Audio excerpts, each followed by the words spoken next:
In Victorian Manchester, a city of 700,000 people lived in the shadow of industrial might, choking on coal smoke and working themselves to death for pennies a day, while grand municipal buildings showcased wealth and innovation. Just blocks away, families survived on potato hash and slept in 4-penny lodging houses. Behind the facade of Cottonopolis was a world Friedrich Engels described simply as hell on earth. Here's what life was really like in the slums of Victorian Manchester. Hey, quick thing before we start. If you actually listen to these regularly, hit like or subscribe. I always wonder where everyone's at, so comment your city and what time it is. Weird to think some of you are having breakfast in London while I'm recording this at night here in the States.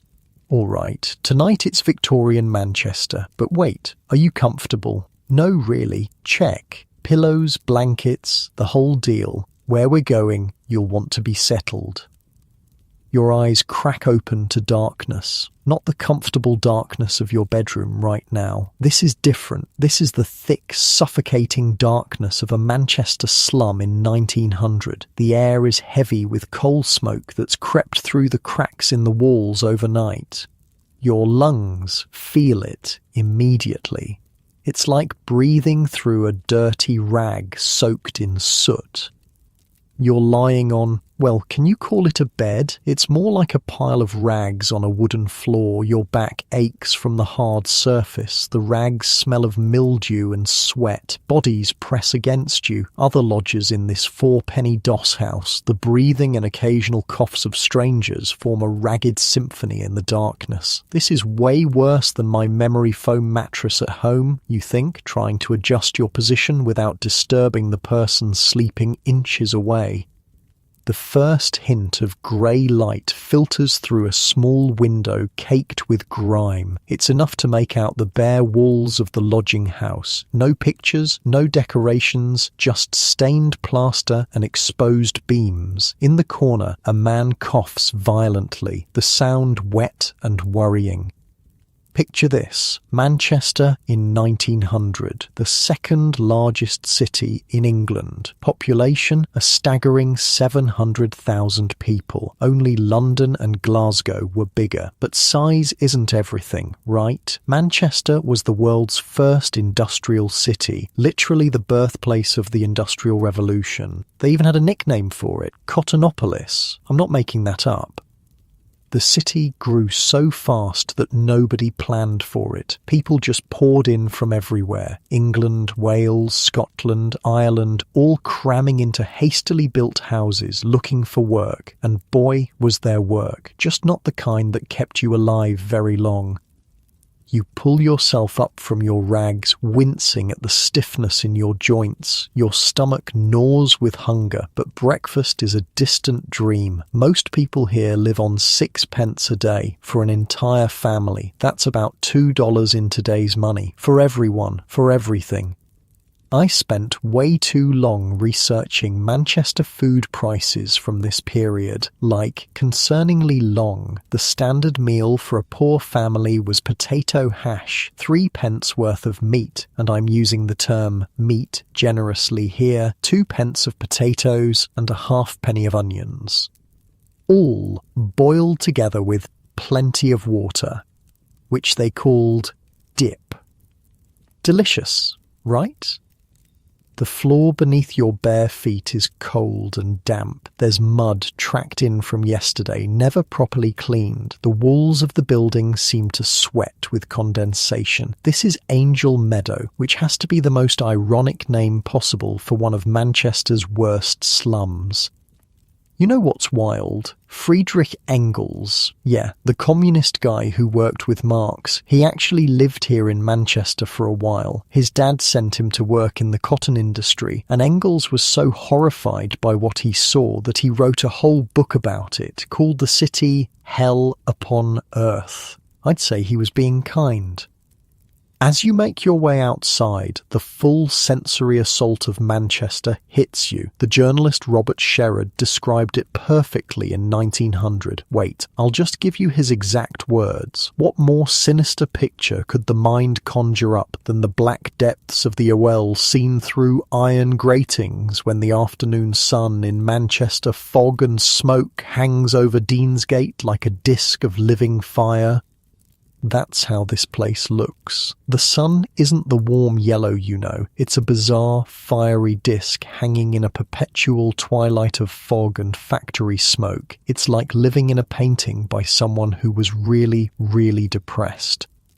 You start walking through streets caked with mud. Around you, people are moving, most looking as tired as you feel. Workers heading to factories, children who should be in school but instead will spend their day in those same factories, women with hollow eyes carrying infants. "You need a cab, mate," a voice calls out. You turn to see a handsome cab driver looking at you skeptically. His horse paws at the ground, seeming as anxious as its owner. "Going to Angel Meadow," you say. The driver snorts. "Not likely," he says flatly. "Not likely that I'll take my cab up there to have it bashed in with bricks." That's an actual quote, by the way. Sherrod tried to get a cab to Angel Meadow, and that's what the driver told him. Some neighbourhoods were so rough that cab drivers wouldn't even go there. Just flat out refused. Can you imagine your Uber driver being like, "Yeah, no, I'd rather not have my car destroyed, thanks."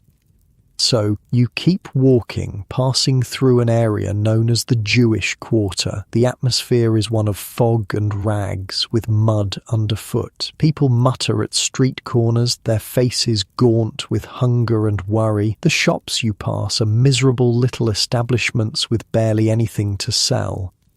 Ahead looms a massive structure, the assize courts and adjoining jail. It's an imposing pile of stone, looking more like a fortress than a place of justice. Behind those walls are cells, the lash, and even gallows. Close to 177,000 prisoners pass through the gates of Strangeways Jail every year. 177,000 people. That's almost the entire population of Providence, Rhode Island, passing through one jail every single year. But here's something that doesn't completely suck. Every morning at 6:30 in summer and 7:30 in winter, a group of ladies and gentlemen from various charitable societies gather at the prison gates. They're waiting for the prisoners to be released. They offer breakfast, conversation, prayer, and most importantly, help finding work. Small acts of kindness in a very unkind world. The smell hits you as you continue walking, a mix of industrial smoke, sewage, unwashed bodies, and the sickly sweet scent of cheap alcohol wafting from the doorways of dram shops, what they called bars or pubs. These places are already doing business, despite the early hour. For many, a quick drink is the only way to face another day in this place. You notice how many women are among the customers. In the smoke rooms of licensed houses, little else than racing results are being discussed. Betting on horses seems as common here amongst women as men. The Manchester police seem weirdly tolerant of gambling. During race week, card trick men are openly plying their swindles in the public omnibuses. You pause to watch one such scam in action. 3 cards being flipped and moved around on a makeshift table. A young lad is watching intently, convinced he can follow the Queen of Spades, except they're not using the Queen of Spades anymore. Find General Baden-Powell, the trickster calls out, using the hero of Mafeking as bait. Patriotism as the newest twist on an old scam. The boy puts down 30 shillings, a fortune for most people here, and of course loses it all. To what base uses, as Sherard put it, has come the hero of mafficking. The morning fog is starting to burn off, but the smoke remains, hanging over the city like a shroud. Your throat feels raw from breathing it. Your eyes sting. Welcome to the capital of the Industrial Revolution, the workshop of the world, the place where modern capitalism was born, one coughing child at a time. You follow a group of women walking toward the factories. Some look as young as 12 or 13, though it's hard to tell. Malnutrition has a way of making age ambiguous. They're heading to work as cigar makers, tailoresses, or in the textile mills. You overhear two women talking about wages. "Jenny's gotten on at the cigar factory," one says, "starting at 5 shillings a week." "Better than nothing," the other replies with a shrug, "though she'll be lucky to see 12 shillings even after her apprenticeship. Better than the apron trade, 6p a dozen, and expected to make 48 a day. You do the math in your head. 48 aprons at 6p per dozen. That's 2 shillings a day, minus the cost of thread, light, and renting a sewing machine at 1 shilling 6p. How does anyone survive?" The factory buildings loom ahead, massive brick structures belching smoke from tall chimneys. The sound grows as you approach, the thundering, pounding, relentless noise of machinery, the clattering of looms, the hissing of steam, the shouting of overseers. People stream toward the entrances, their faces set in resignation. Another day, another few pennies, another step closer to the grave or the workhouse or the jail. You watch as a mother kisses her young children goodbye at the factory gates. They're all going in, she to one department, they to another. The youngest looks about 6 years old. The contrast is bizarre. This same Manchester has grand buildings, wealthy merchants, cultural attractions. The city that's created such tremendous wealth also houses people who live on potato hash and 6p a day. The same place that built magnificent municipal structures also built the doss houses where hundreds cram together each night. As the factory bells ring the start of work, you see the massive doors close, swallowing the crowds of workers. The streets grow quieter, left to those too young, too old, or too sick to work, or those who make their living in other ways, the hawkers, the beggars, the thieves, the prostitutes. The morning has barely begun, but already you feel exhausted. Your lungs hurt, your stomach growls, your head aches from the noise and the smoke, and somewhere in your mind a small voice reminds you, for thousands of people, this wasn't a historical tour or a bad dream. This was every day. This was life. As the sun struggles to pierce the industrial haze, you find yourself wondering how anyone survived this, how they found moments of joy, of connection, of meaning in the shadow of the smokestacks, how they raised families and built communities and somehow kept going.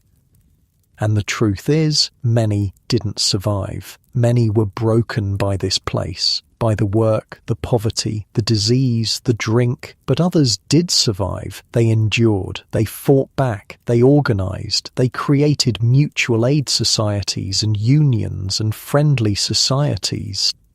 The streets are momentarily quiet as most have gone to work, but soon they'll flood again with the changing of shifts, the constant rhythm of industrial Manchester, the flow of bodies from slum to factory and back again. The machine never stops, the city never truly sleeps. As you stand there, taking in the enormity of industrial Manchester, you catch the eye of an elderly man sitting on a doorstep. His hands are gnarled from decades in the factories, his face lined and weathered, but there's something in his eyes, a spark, a resilience. "First time in Angel Meadow?" he asks with a knowing look. You nod, unsure what to say. "You get used to it," he says with a small ironic smile. "Or you don't. Either way, time keeps moving. He gestures toward the smoking chimneys that dominate the skyline. Cottonopolis, he says with a bitter laugh. That's what the fancy folk call it. To us, it's just home. Home. Such a simple word for such a complicated place. A place of suffering and survival. A place where people lived and died, loved and lost, struggled and sometimes even thrived, all in the shadow of the Industrial Revolution. The old man coughs, a deep rattling sound that speaks of years of breathing coal dust and cotton fibres. Best be getting on, he says, days wasting.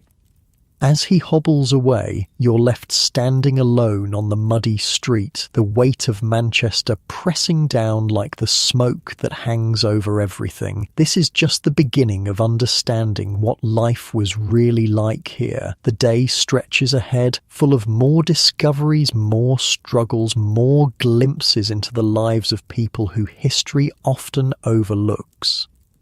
The factory whistles sound in the distance, marking the passing of another hour in the relentless march of industrial time, and you realise you've only just begun to scratch the surface of what it meant to survive in the slums of Victorian Manchester.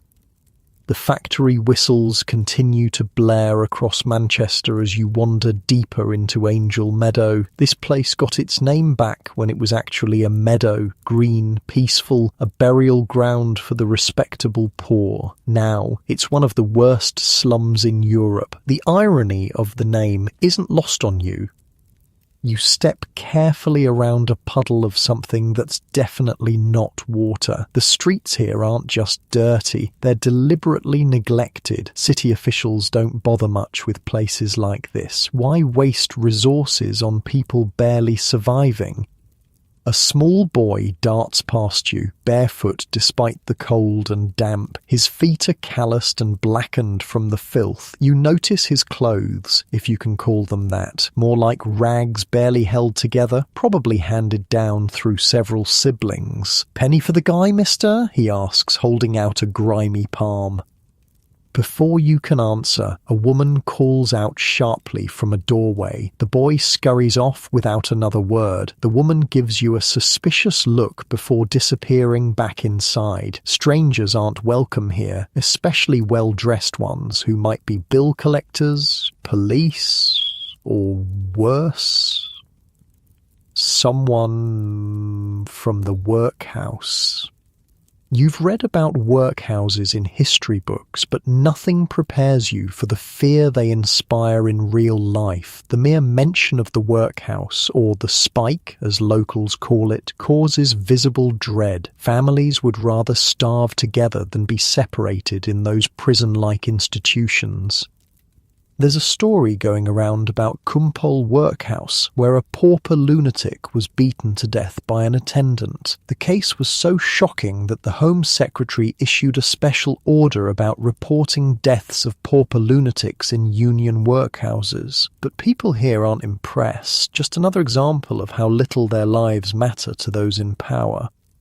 Your stomach growls, reminding you that breakfast would normally be happening about now. For the working poor of Manchester, breakfast is a luxury many skip entirely. Some children go to school or work without anything in their stomachs. Others might get a crust of bread or cold potatoes left over from yesterday. You decide to find somewhere to eat, if only to observe what passes for food here. Following your nose, you locate a small shop selling hot food. The smell is, well, not appetizing exactly, but it beats the general stench of the streets. Inside, people are crowded around small tables, hunched over bowls of steaming food. The air is thick with the smell of boiled potatoes and onions, with just a hint of meat. This is the famous potato hash, the staple meal for poor families. "What'll it be?" asks the woman behind the counter, eyeing you suspiciously. "Hash, please," you say, placing what you hope is the right amount of money on the counter. She scoops a ladleful of the mixture into a chipped bowl and slides it towards you with a chunk of bread that looks hard enough to build houses with. You take your meal to the corner and sit, examining what passes for nutrition here. The meat in the hash is unidentifiable, gristle and fat mostly, with the occasional stringy bit that might generously be called beef. The potatoes are decent enough, and the onions add some flavour. But it's the water, the dip as they call it, that bulks it up into something resembling a meal. A family sits nearby, mother, father, and 3 small children. They have a single bowl between them. The mother carefully portions it out, making sure each child gets something. The smallest amounts go to the parents. You've seen this before, adults going hungry so their children can eat. I actually found this in Robert Sherrod's reporting. He quotes from a Wesleyan mission report about food in Manchester slums. It was a common sight to see a large family sit down to a dinner of potato hash costing at the outside the sum of 6 pence spent as follows. Meat 3 pence, potatoes 2 pence, halfpenny onions with plenty of water, or as they call it, dip. 6 pence for an entire family's main meal of the day. But here's the kicker, and this explains why so many stayed hungry. Most slum dwellers got everything on credit, which meant they paid extra for the privilege of not having immediate cash. A halfpenny more on a loaf of bread, a farthing on sugar, another halfpenny on tea. For large families, this credit system cost them an extra 2 shillings a week, when most were only bringing in 16 or 17 shillings total. Do the math. That's over 10% of their income just in credit surcharges. That's like you paying an extra $400 a month on your groceries just because you can't afford to pay up front. The food is bland but filling. As you eat, you listen to the conversations around you. Most revolve around work. Who's hiring? Who's been laid off? Which factories have reduced hours because of the wars?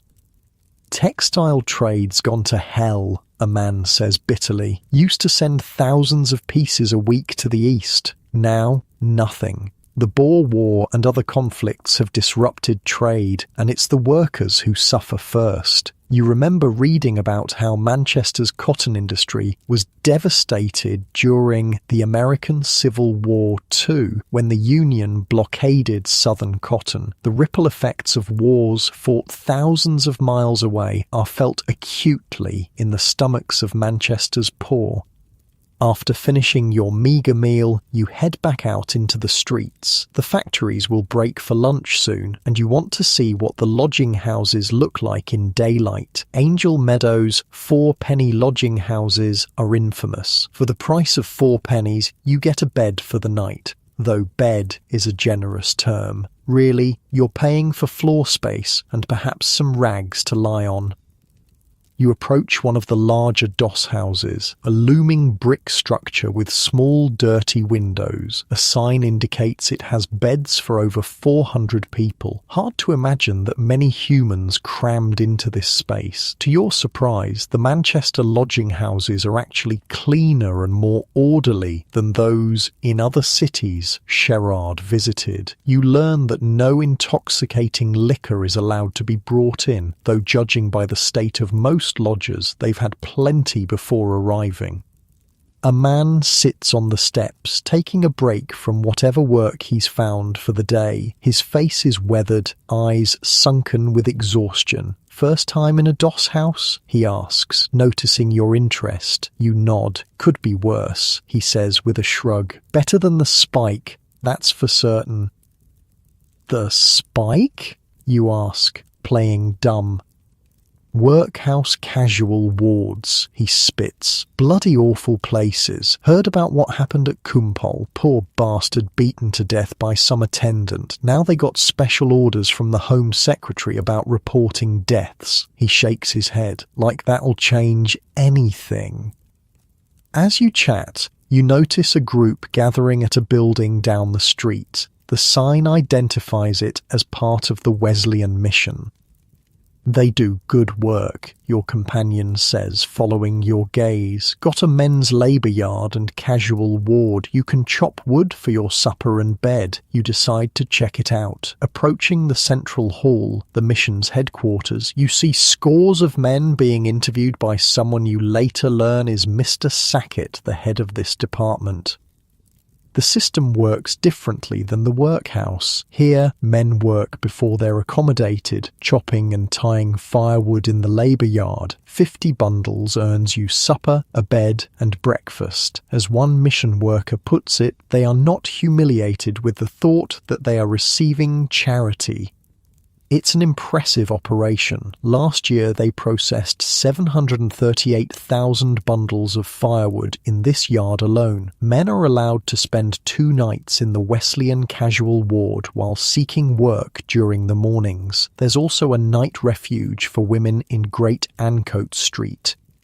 Another group, the Aggressive League, works to waylay drunk men and convince them to reform. The name cracks you up. Imagine a bunch of zealous temperance workers physically tackling drunks to save their souls. Aggressive persistence is apparently their method. The Victorians didn't do subtlety.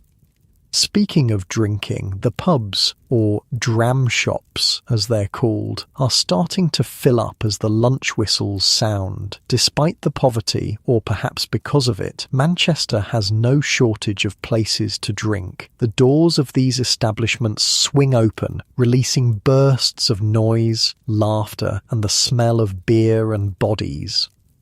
A group of women factory workers push past you, heading straight for one of the pubs. They'll have 30 minutes for lunch, and some choose to spend it with a quick drink rather than food. Can't really blame them considering the working conditions they'll return to. Cigar makers are known for drinking heavily. You remember reading that in the transcript. A girl working in the cigar trade earns between 5 and 12 shillings a week during her 3 to 5 year apprenticeship. A skilled worker might earn 17 to 20 shillings when working full-time. But full-time work is increasingly rare with the wars affecting trade. You follow the women into the pub, curious about this aspect of Manchester life. Inside, it's dark and smoky. The floor is sticky with spilled beer and tobacco juice. People are packed tightly around small tables, making the most of their brief break from the factories. At the bar, 2 women are discussing horse racing. They're comparing notes on the favourites for tomorrow's races at Manchester Racecourse.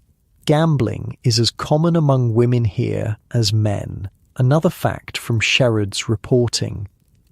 Put a shilling on Red Admiral, one woman tells the other. My Tom knows the stable boy, says the horse is looking prime. Can't afford to lose a shilling, her friend replies. Kids need shoes. Can't afford not to try, the first woman counters. A 10-to-1 payout would buy shoes for all your little ones and then some.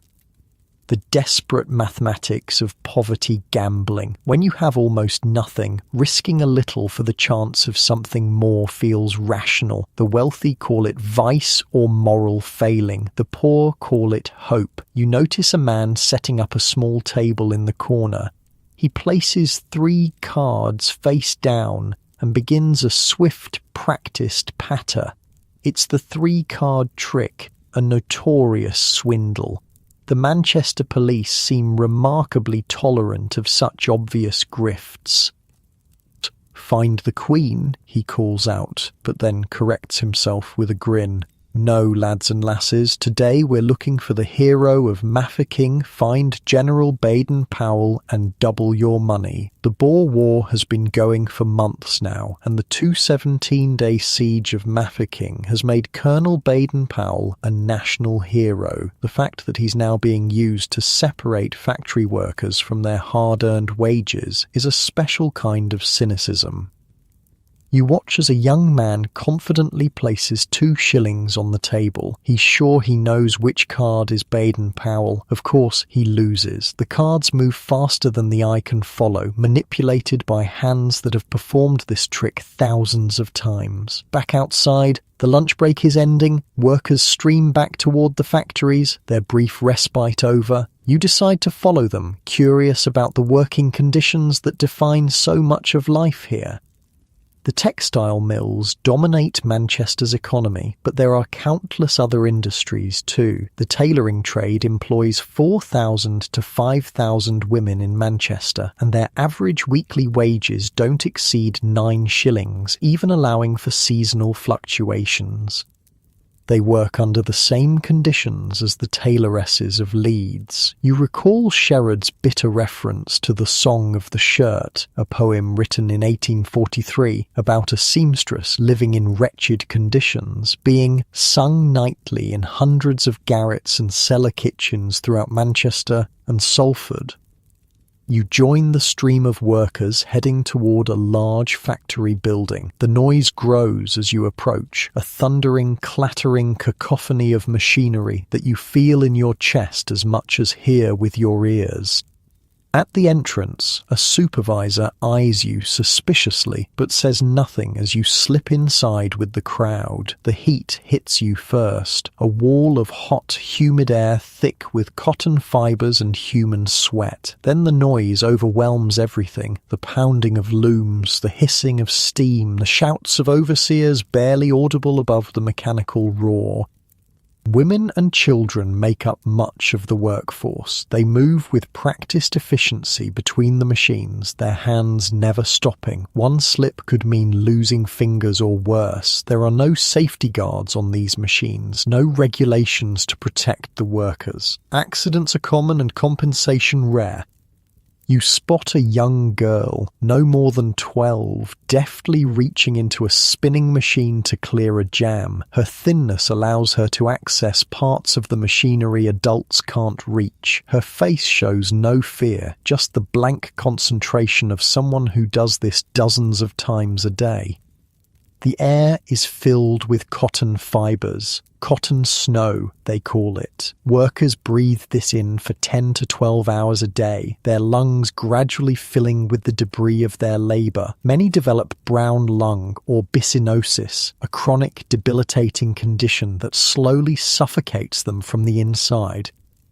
You don't need to be a doctor to spot the signs, the constant coughing, the shortness of breath, the pallor beneath the grime on their faces. Life expectancy for factory workers is decades shorter than for the middle and upper classes.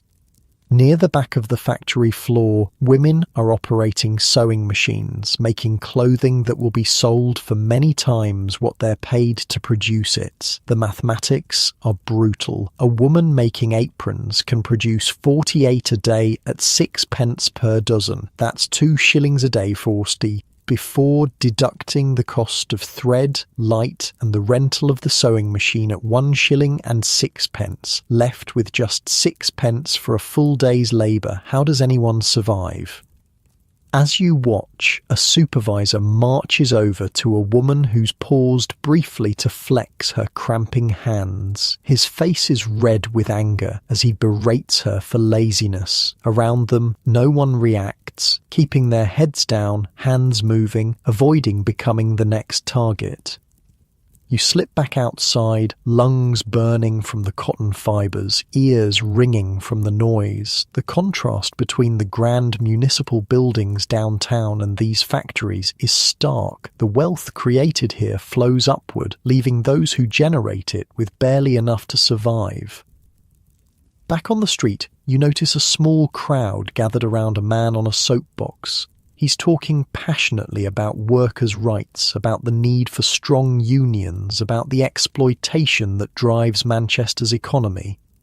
"They get rich on our backs," he shouts, pointing toward the city centre where the owners and managers live in comfort. "They send us to die in their factories, in their mines, in their wars. And for what? 6p a day and an early grave?" Some in the crowd cheer. Others look nervous, glancing around for police or factory spies who might report them. Organising is dangerous. You can lose your job, your home, even your life if you push too hard against the system. But things are changing. The unions are growing stronger. The socialist movement is gaining momentum. The workers are beginning to understand their collective power. The Manchester of 1900 is a city on the edge of transformation, though few can see it yet. As the afternoon wears on, you make your way toward London Road Station, following the path that Sherard took. Along the way, you witness a scene that encapsulates the human cost of industrial Manchester, a scene the journalist himself described. A respectable workman is seeing his wife and young daughter off at the station. All three are crying openly as they say goodbye. The woman explains through tears, "We have never been parted before, and now we are to be separated for months and months. We have had to give over our housekeeping, and I am going back to my father." Her husband is a mason's labourer, earning 5 shillings and 2 pence an hour. Their rent was 5 shillings and 6 pence, an impossible mathematics that broke their family apart. The woman's poverty is revealed a moment later when she says, "Oh, but a cup of tea would do me good and put a little heart into me, but how can I afford the 4 pence? In the same compartment sits a tailor-master who earlier boasted that, supposing a girl's quick with her fingers, she can make 7 shillings a week at the buttonholes in my shop. Now he produces a flask and offers it to the crying woman. "Have a drop of scotch, my dear." This moment, this simple human interaction, speaks volumes about life in Manchester. The economic forces tearing families apart. The small kindnesses that make survival possible, the impossible choices people face daily. As the train pulls away, carrying the woman and child back to her father's home, you're left standing on the platform, surrounded by the sounds and smells of industrial Manchester. The sun is lowering in the sky, casting long shadows through the perpetual haze of smoke. Night is approaching, bringing new dangers, new struggles, and perhaps a few precious moments of rest for those lucky enough to have a bed to return to. The doss houses will fill soon with those seeking shelter from the coming darkness. You realise you've only begun to understand what survival means in this place. The day-to-day challenges of finding food, keeping warm, earning enough to pay the rent, the constant presence of illness, accident and early death, the small victories and devastating defeats that make up life in the shadow of the smokestacks. As you leave the station, you notice a group of children playing in a narrow alley using a stick and some rags to create a makeshift ball. Their laughter echoes against the brick walls, a reminder that even here, in this harsh landscape of industrial poverty, humanity finds ways to create joy. But the laughter stops abruptly as a factory whistle pierces the air. The shift is changing. The rhythm of Manchester continues its relentless beat. The factory whistles have fallen silent now, marking the end of the day shift. Workers stream out of the massive brick buildings, their shoulders hunched with exhaustion, faces grey with cotton dust and fatigue. The streets grow busy again as thousands make their way home, if you can call their lodgings home. You decide to follow a group of women walking toward Ancoats, another notorious slum district. They move slowly, their bodies worn down by hours of standing at machines. You can tell which industry they work in just by looking at them. The cigar makers with tobacco-stained fingers, the textile workers with bits of cotton clinging to their hair and clothes, the laundresses with reddened, cracked hands from constant exposure to harsh soaps and hot water. One woman catches you staring and gives you a weary smile. "First time in Manchester?" she asks. You nod and she gestures around. "Welcome to the workshop of the world," she says with tired sarcasm. "Not what you expected. I'm just trying to understand how people live here. You admit." She gives a bitter laugh. "Live? We don't live, love. We survive. There's a difference." Her name is Mary, and she works as a tailor's machinist, one of the better-paying jobs for women. She earns between 11 and 14 shillings a week, which is practically wealth compared to some. She tells you she's machining trousers that will be sold in fancy shops for 13 shillings a pair, while she gets paid sixpence for each one she completes. "Do the math," she says as you walk alongside her. "I make 25 pairs a week if I'm quick. That's 12 and 6. Shop sells them for, what's that, over 300 shillings, and I get 12 and 6. She shakes her head, too tired to even be properly angry anymore. This is just how things are. "Where do you live?" you ask. "Got a room," she says. "Share with my sister and her kid. 5 and 6 a week. 5 shillings and sixpence just for rent. This hits me hard when I researched it. When most women were making 9 to 12 shillings a week, spending 5 and 6 on rent alone left almost nothing for food, clothing, heating, lighting, everything else. You remember a scene from the transcript. A mason's labourer earning 5 and 2 pence an hour, whose family had to separate because they couldn't afford their rent of 5 and 6. The mathematics of survival in Manchester are brutal and unforgiving. Mary leads you down a narrow street lined with identical brick houses. They stand shoulder to shoulder. No gardens, no space between them, just an endless wall of grimy brick broken by doors and small windows. These are the famous back-to-backs, houses built literally back-to-back to save space, with rooms stacked vertically instead of horizontally. 6 families in our house, Mary explains as she stops before one of the identical doors. 2 rooms each if you're lucky, some just got the one. Landlord keeps dividing them up, more rent that way. The door opens to a narrow hallway with steep stairs leading up. The smell hits you immediately, a mixture of cooking, damp human bodies and the ever-present coal smoke that permeates everything in Manchester. "We're top floor," Mary says, leading the way up the creaking stairs. "It's cold in winter, hot in summer, but at least we don't get the rats as bad as the ground floor. Each landing has 2 doors leading to separate lodgings. You can hear life happening behind them. Children crying, a couple arguing, someone coughing that deep, wet cough that speaks of cotton lung or tuberculosis."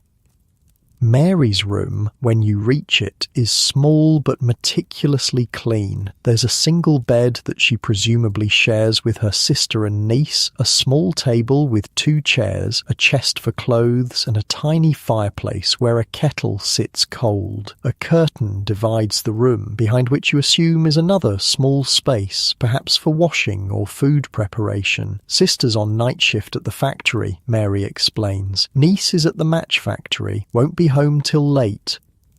Match factories are notorious for phosphorus poisoning. Phossy jaw, they call it. The workers' jawbones literally decay while they're still alive, causing unimaginable pain, but the factories pay, and when you're poor in Manchester, you take what work you can get. Mary stokes the small fireplace, trying to bring some warmth into the room. "Can't afford much coal," she says apologetically, "just enough to heat water for tea." The windows are covered with paper to keep out drafts. Glass alone isn't enough against the bitter Manchester weather. The walls show water stains where rain has seeped through the poorly maintained roof. "How much do other people pay for rooms?" you ask, curious about the rental market in 1900 Manchester.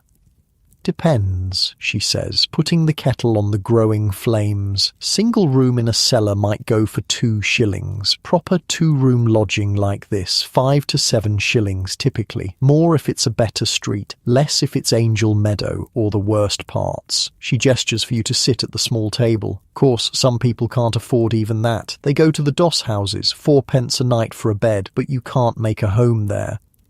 Home.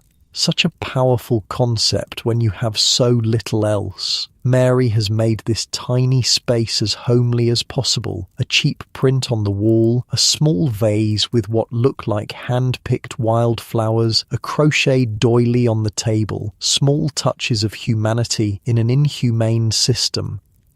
The kettle begins to whistle, and Mary makes tea in a chipped pot. The tea is weak, the leaves clearly reused several times to make them last, but it's hot and marginally better than the water that comes from Manchester's questionable pipes. Sugar? She offers, showing you a small bowl with what can't be more than a tablespoon of sugar in it. No, thank you, you say, understanding this is a precious commodity you shouldn't deplete.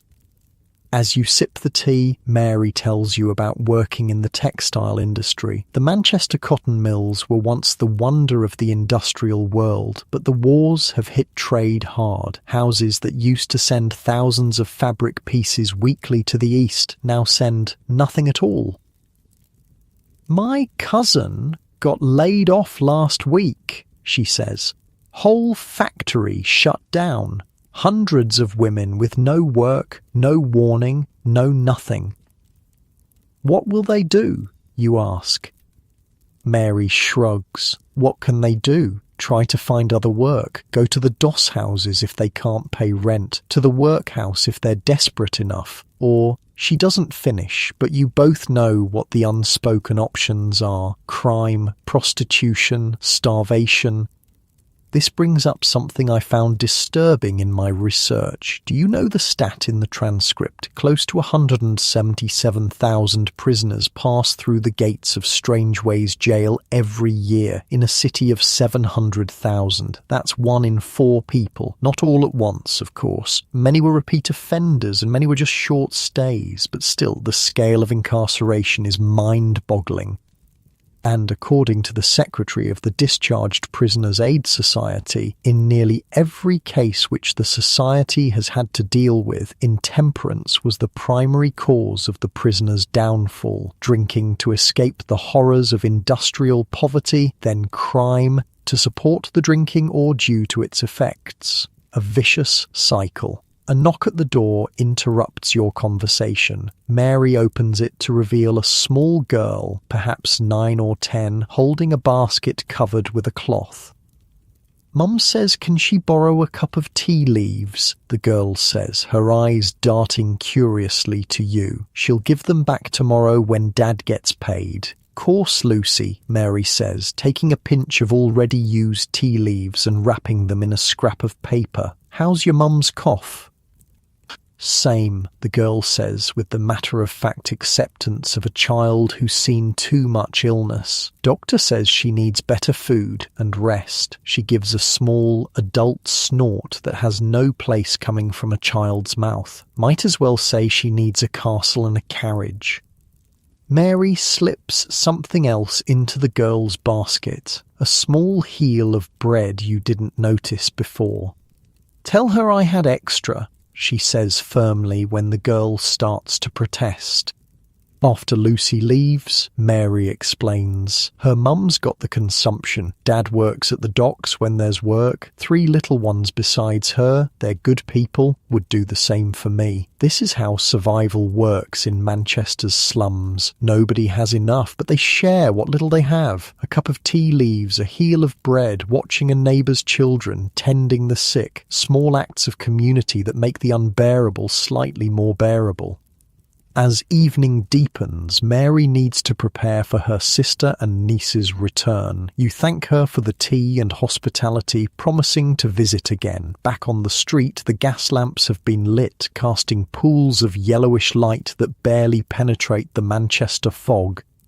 Evening brings a different energy to the slums. Those who work day shifts are home, tired, but briefly free. The pubs are filling up, the warm glow from their windows and the sound of music and voices offering a temporary escape from the grim reality outside. You pass a group of men heading into one such establishment, the Factory Workers' Arms. They look like they've come straight from the foundry, their faces still streaked with soot, hands rough and calloused. Despite their obvious exhaustion, there's an air of relief about them. They've survived another day. "Joining us, mate?" one calls to you. First round's on Jim. His wife had another baby yesterday. The man called Jim grins proudly, despite the bags under his eyes. Sixth one, another boy. The others clap him on the back with genuine congratulations, though you can't help wondering how Jim will feed another mouth on a factory worker's wages. Still, life goes on. Babies are born, people marry, families grow, even here in the shadow of the smokestacks. You decide to follow them in, curious about how the working class spend their limited leisure time. The pub is crowded, hot and loud. Men and women of all ages pack the space, creating a din of conversation that competes with a man playing fiddle in the corner. The drinks are cheap and strong, designed to provide maximum escape for minimum cost. You notice how quickly people drink, like they're trying to outrun their thoughts.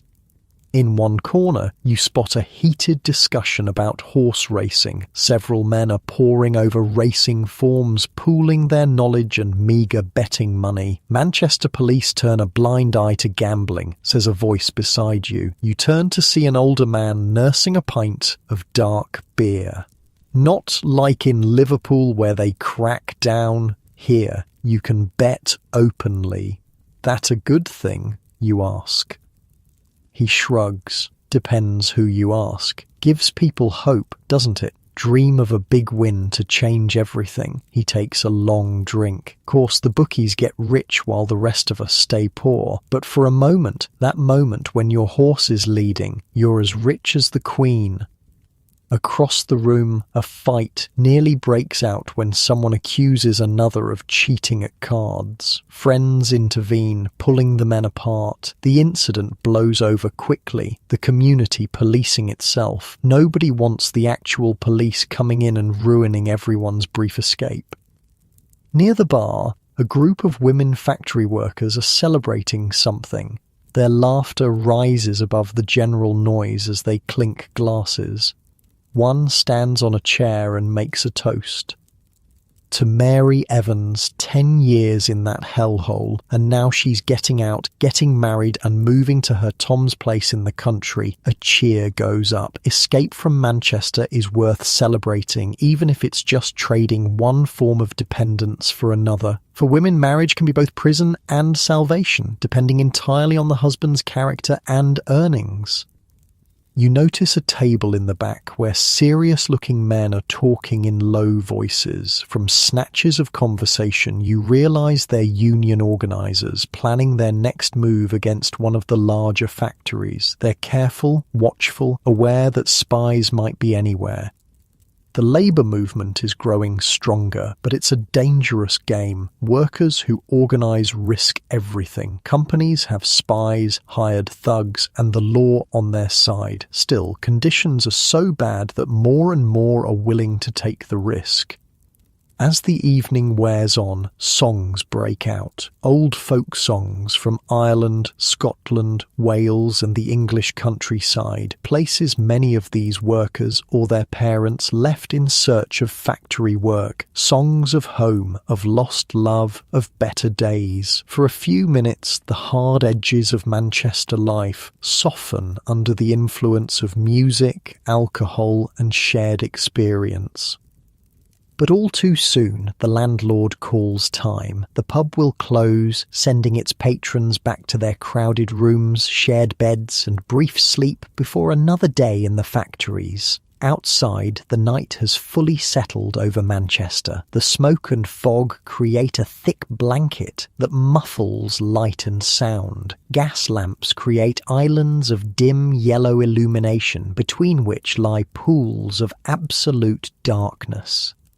These dark spaces are dangerous. Robberies are common. Drunks might be beaten and relieved of whatever coins remain in their pockets. Women hurry in groups for safety, even those engaged in the oldest profession who have no choice but to work these dangerous streets. You follow a family heading home, father, mother, and 3 small children who should have been in bed hours ago but had nowhere to go while their parents worked. The youngest, a girl of perhaps 4, is asleep in her father's arms, her head lolling against his shoulder. "We'll be home soon, love," the mother says, urging the other 2 children to hurry. "Mind the puddles now."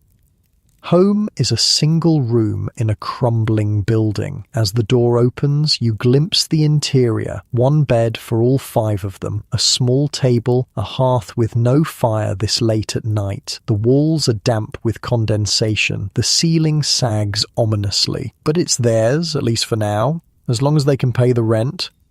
Not everyone is so fortunate. As you continue walking, you pass people bedding down in doorways, under bridges, in the shelter of market stalls, the truly destitute who can't even afford the 4 pence for a doss house.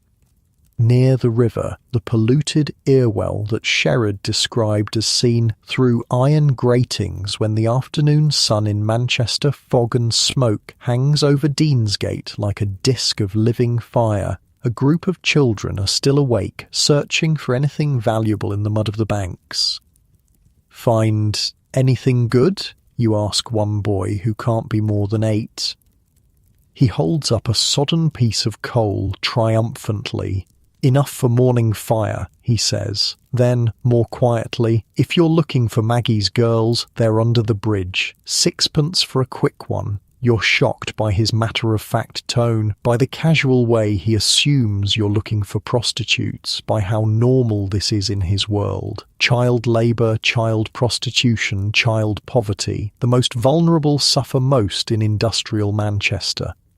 "Just exploring," you say, "trying to understand how people live here." The boy laughs, a harsh adult sound. "Live? Nobody lives here, mister. We just don't die." It's eerily similar to what Mary said earlier. Not living, just surviving, not dying. The bar for success set at its most basic level. As midnight approaches, even the streets begin to empty. Night shift workers head toward factories and warehouses, while day workers collapse into whatever passes for a bed, stealing a few precious hours of rest before it all begins again. You find yourself back near Angel Meadow, where the doss houses are now full. Through windows you can see bodies packed tightly on floors, on benches, on narrow cots. Humanity warehoused like the cotton that drives Manchester's economy. Outside one such establishment, an old woman sits bundled in rags, rocking slightly. She looks up as you pass, her face a map of hardship etched over decades. "No room at the inn," she says with grim humour. "Not for those without the 4 pence. You're spending the night out here, you ask, concerned. The night is cold, damp and dangerous. She shrugs. "Not my first night on the cobbles. Might not be my last. Unless it is, in which case, problem solved." Her fatalism is startling but understandable. At her age, having survived decades in industrial Manchester, what can still frighten her? She's seen children die of preventable diseases, men crushed in industrial accidents, women worked to exhaustion then discarded. She's lived through economic booms that never reached the poor and busts that hit them first and hardest. "God's waiting room, this city," she says, looking around at the dark streets. "Just some of us get called sooner than others." As you leave her to her philosophical musings, you notice the factories never truly go silent. The night shift keeps some of them running 24 hours a day, the distant thrum of machinery a constant soundtrack to Manchester life. The moon, when it briefly appears through a gap in the smoke and clouds, seems alien and distant, as though even it wants nothing to do with what humans have created here. The contrast between its cold, clean light and the grimy streets below couldn't be starker.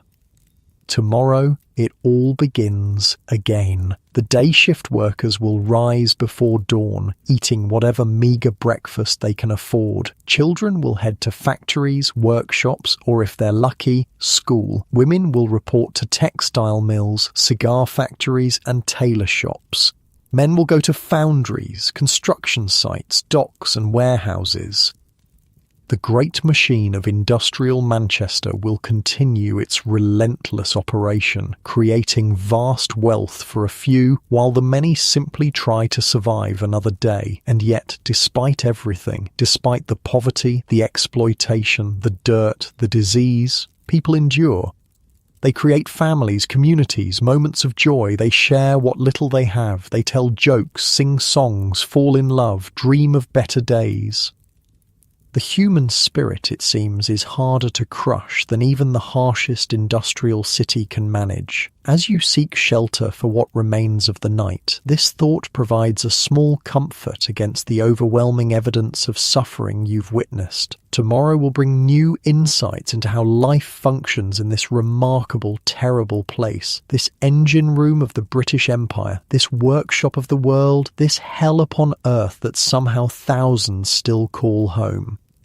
Morning breaks over Manchester like a half-hearted apology. The sun, what little of it penetrates the smoke and fog, brings no warmth, just enough light to remind everyone it's time to start again. The factories are already humming, many never stopped. You find yourself in a small cafe near the market where working people grab quick meals before heading to their shifts. The food is cheap and filling, mostly bread and potatoes with small amounts of meat for those who can afford it. The tea is strong enough to dissolve the spoon, necessary fuel for bodies that must work 12 or more hours today. A woman at the next table is feeding her children, two small boys who look too young for school, let alone work, though you suspect that's where they're headed. She carefully divides a single portion between them, taking nothing for herself. "Eat up now," she tells them. "Need your strength for the mill." As they eat, she notices you watching and gives a tired smile. "First day?" she asks, assuming you're a new worker. "Just visiting," you admit, trying to understand how people live here. She looks at you like you've said something incomprehensible.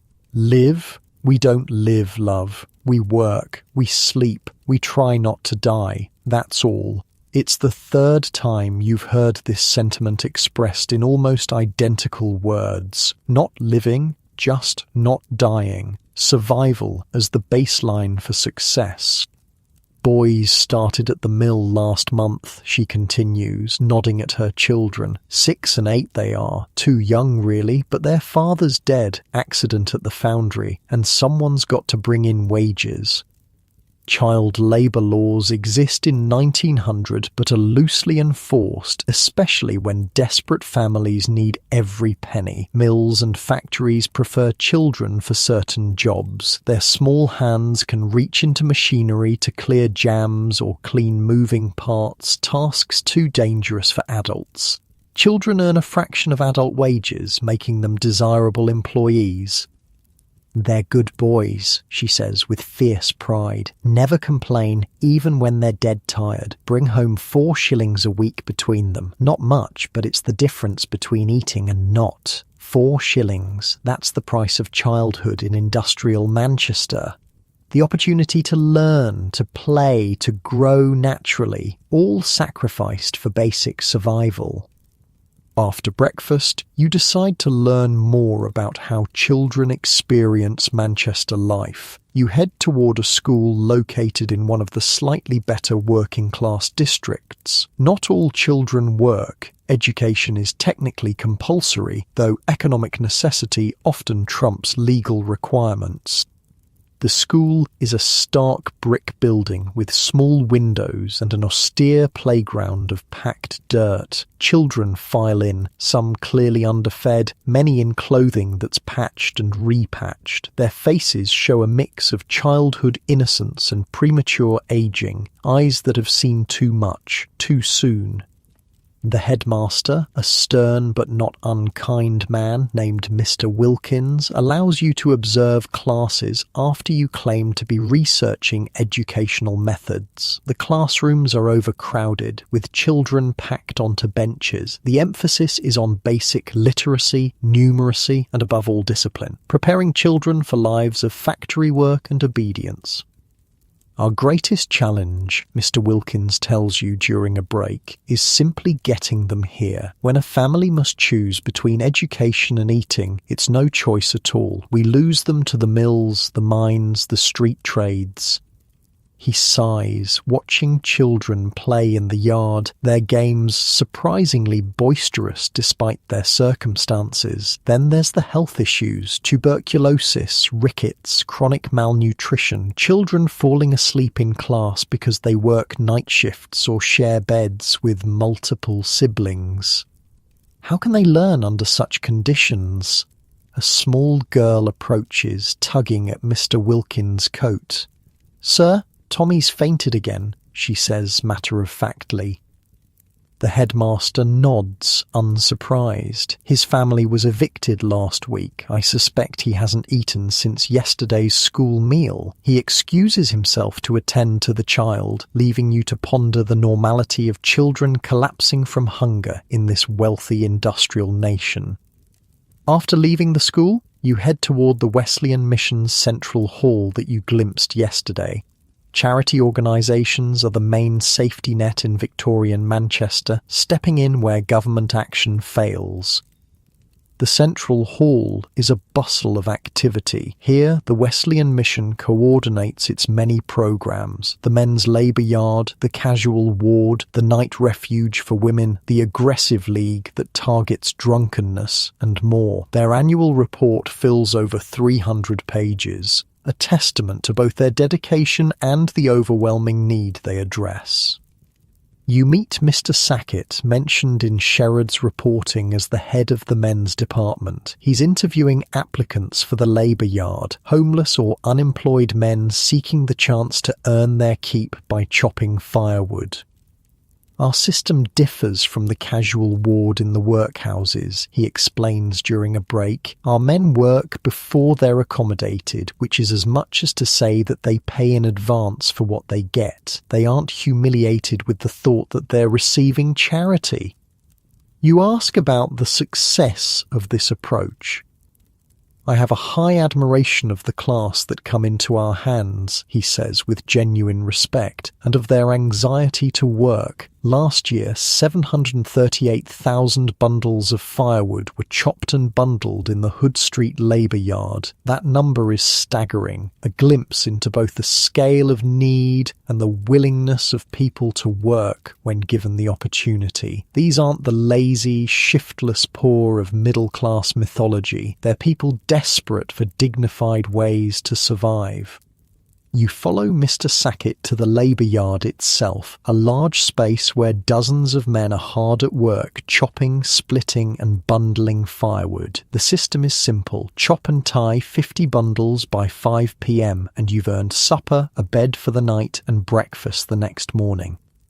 The men work with quiet determination, some clearly experienced labourers temporarily down on their luck, others looking less accustomed to physical work, perhaps clerks or shop assistants who've lost their positions, all united by immediate need. Many have skills and trades, Mr. Sackett tells you, but work is inconsistent, especially with the wars affecting trade. We allow men to stay 2 nights while seeking employment during the days.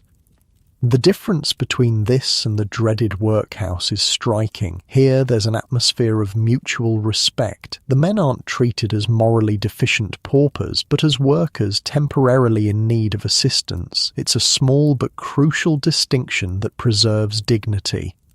From the labour yard, you visit the night refuge for women in Great Ancoats Street, another Wesleyan Mission programme. The refuge offers safe overnight accommodation for women who would otherwise be on the streets, vulnerable to violence and exploitation. Mrs. Porter, who oversees the refuge, shows you the dormitory-style rooms with their neat rows of narrow beds. "We can accommodate 50 women and children," she explains. "We're full every night with more turned away. The need far exceeds our capacity. The women who stay here come from various circumstances. Workers between lodgings, women fleeing abusive husbands, mothers with children evicted for rent arrears, young women newly arrived in Manchester seeking work. Many are in temporary crisis," Mrs. Porter says. "A week's unpaid wages, a sudden illness, an unexpected expense, that's all it takes to lose your lodgings when you're living on the edge. We provide a safe landing, a chance to stabilise before they fall further." As you talk, a young woman enters, carrying a baby wrapped in a thin blanket. Her face is tear-streaked, her clothes respectable but worn. Mrs. Porter excuses herself to speak with her privately, but you overhear enough to understand. The woman's husband has died, leaving her without income or support. The landlord has already rented their room to another family. She has nowhere to go. This scenario plays out countless times daily across Manchester. The absence of any meaningful social safety net means a single misfortune can catapult a family from precarious stability into complete destitution. Later, you visit another charity initiative, a soup kitchen run by a coalition of churches. Long lines have formed outside, people of all ages waiting patiently for what might be their only hot meal of the day. The atmosphere is subdued, marked by the particular quiet dignity of those who never expected to need charity. A volunteer named George, who ladles soup into bowls with mechanical efficiency, tells you they serve over 500 meals daily. "Used to be mostly single men," he says. "Now we see whole families. The textile trade suffering with the wars. Houses that sent thousands of pieces weekly to the east now send nothing. Workers are the first to feel it." George has worked in the soup kitchen for 3 years. He was once on the other side of the counter, a skilled machinist laid off during a previous economic downturn. "I know what it's like," he says simply, "to work hard all your life and still end up hungry." As the afternoon progresses, you decide to visit one of Manchester's immigrant communities. The city's industrial growth attracted not just rural British workers, but people from across Europe and beyond, each group developing its own survival strategies within the larger struggle. The Jewish quarter, which Sherrod mentioned passing through, has its own distinct character, a community simultaneously integrated into Manchester's economy, yet maintaining its separate identity and mutual support systems. In a small workshop off a narrow street, you meet Isaac, a tailor who employs several family members making men's suits. The space is cramped but meticulously organised, with bolts of fabric stacked along one wall and a row of sewing machines along another. "Business is not what it was," Isaac tells you, measuring cloth with practised precision. "The war affects everyone, but we manage. Our community looks after its own." This is a crucial survival strategy in Manchester. Tight-knit ethnic and religious communities that pool resources, share information about jobs, and support members in crisis. The Jewish community has established its own charitable organisations, loan societies, and educational programmes, parallel structures to navigate a system often hostile to outsiders.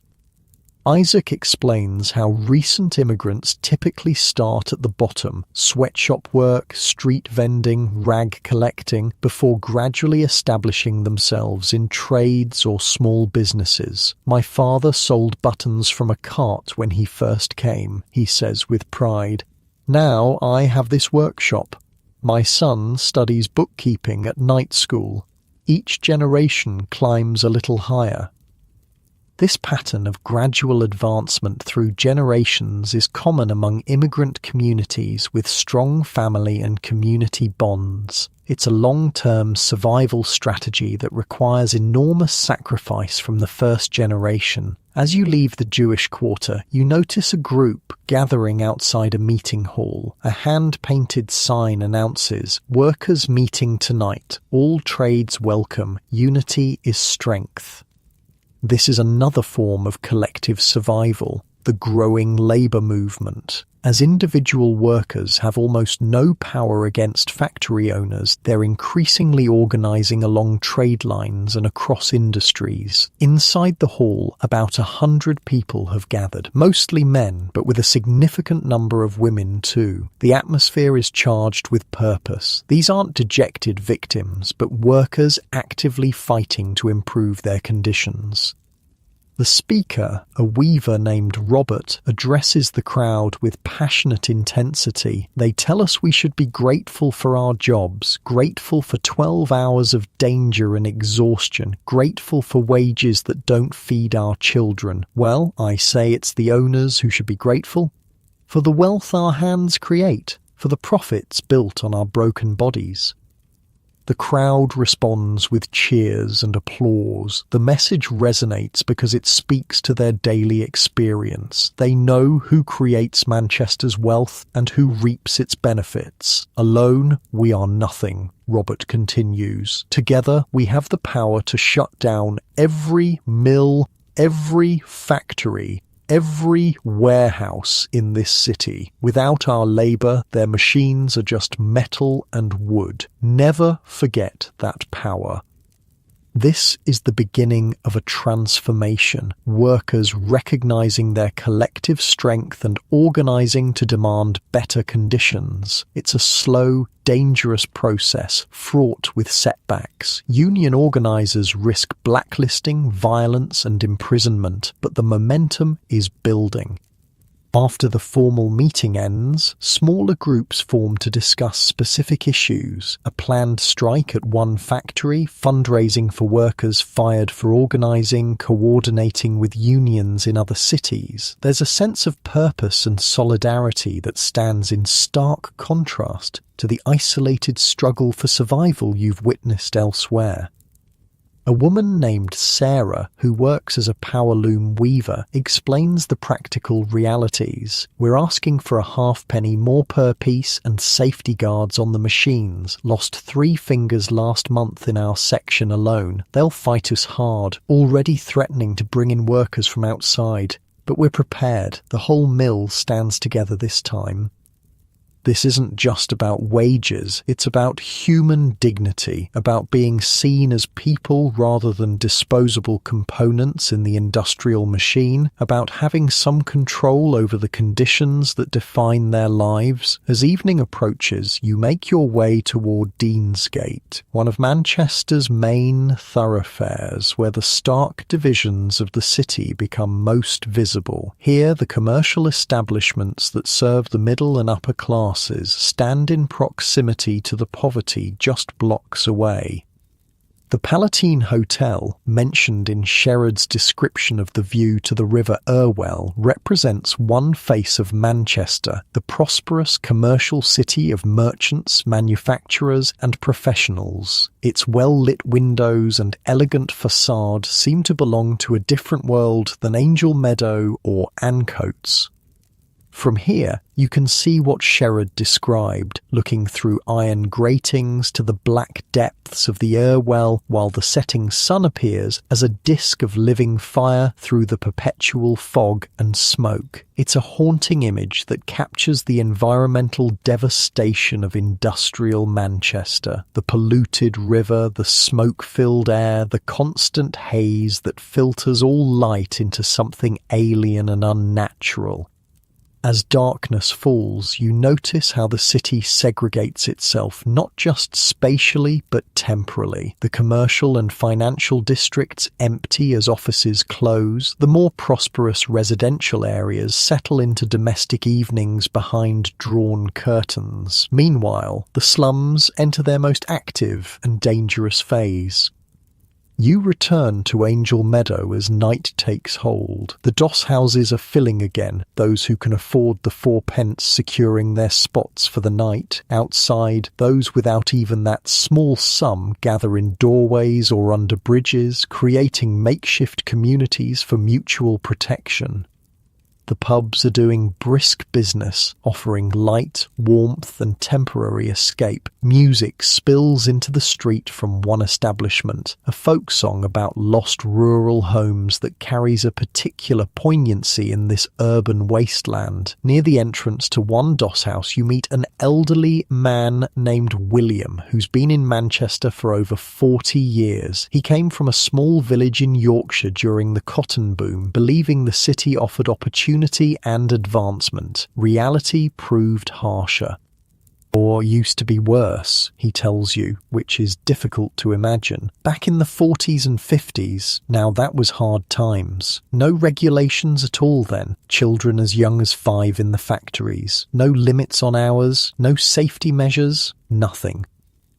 He's right. Conditions have improved somewhat since the mid-19th century. Various factory acts have gradually imposed minimal regulations on working hours, child labour and safety. It's a reminder that even this grim reality represents progress from the early industrial period.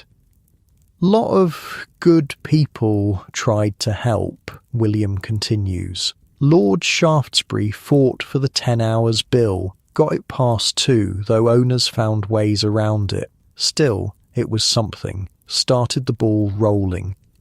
This perspective is important. The Manchester you're seeing is a place of terrible hardship, but also of ongoing struggle and incremental improvement. Workers and reformers have fought for decades to win even the minimal protections that exist in 1900.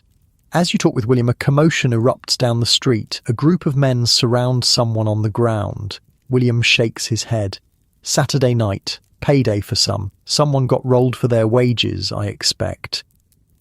The casualness with which he views this violence speaks volumes about its normality. In a community where everyone lives on the edge, those who fall into addiction or desperation often prey on others barely more fortunate than themselves. It's a cruel mathematics where taking from others seems the only way to survive.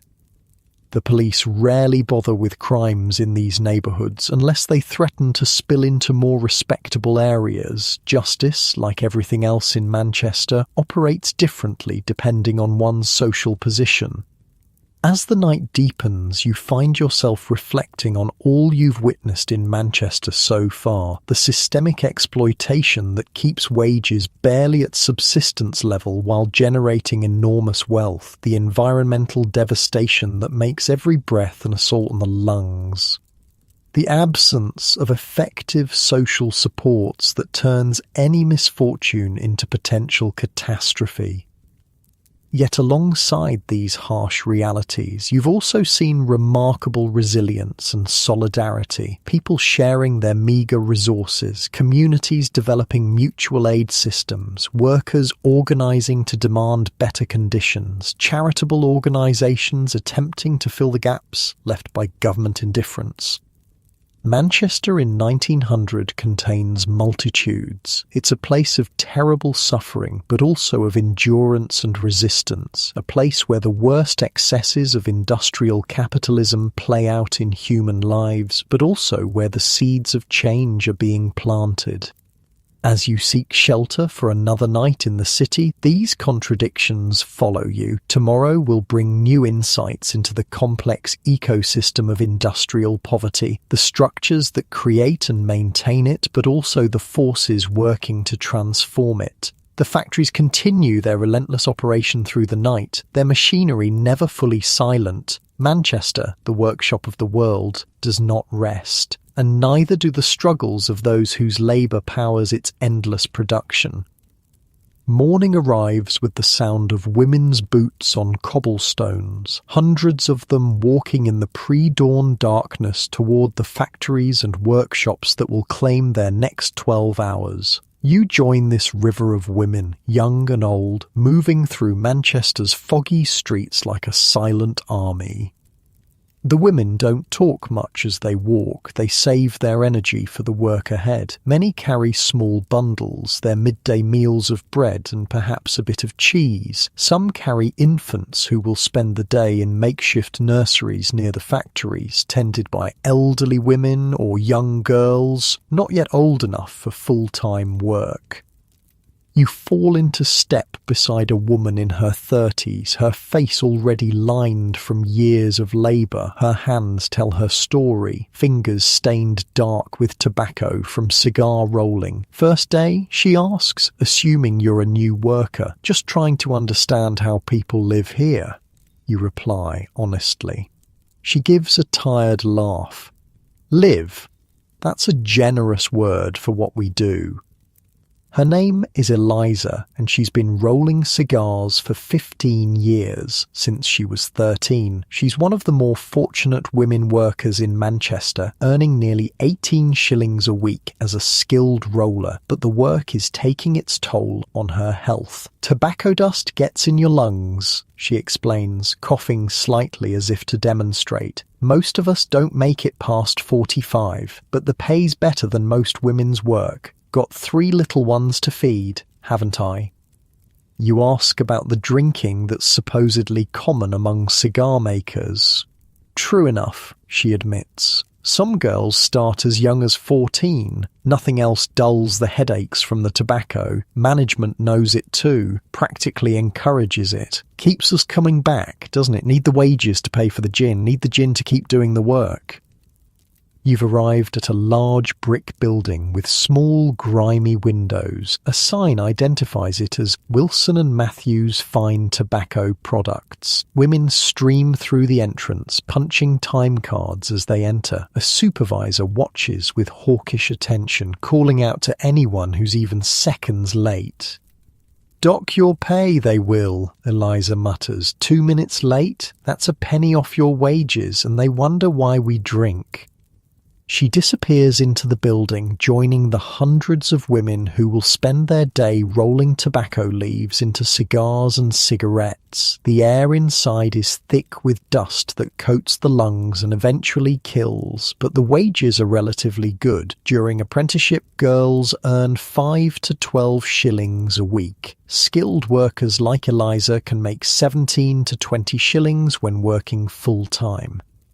That's actually remarkable compared to other women's trades. You remember the details from the transcript about women's wages. Apron makers earn 6p a dozen, expected to make 48 aprons a day for a weekly wage of 7 or 8 shillings, minus the costs of thread, light, and renting a sewing machine at 1 shilling 6p. Makers of underclothing average 5 to 9 shillings a week.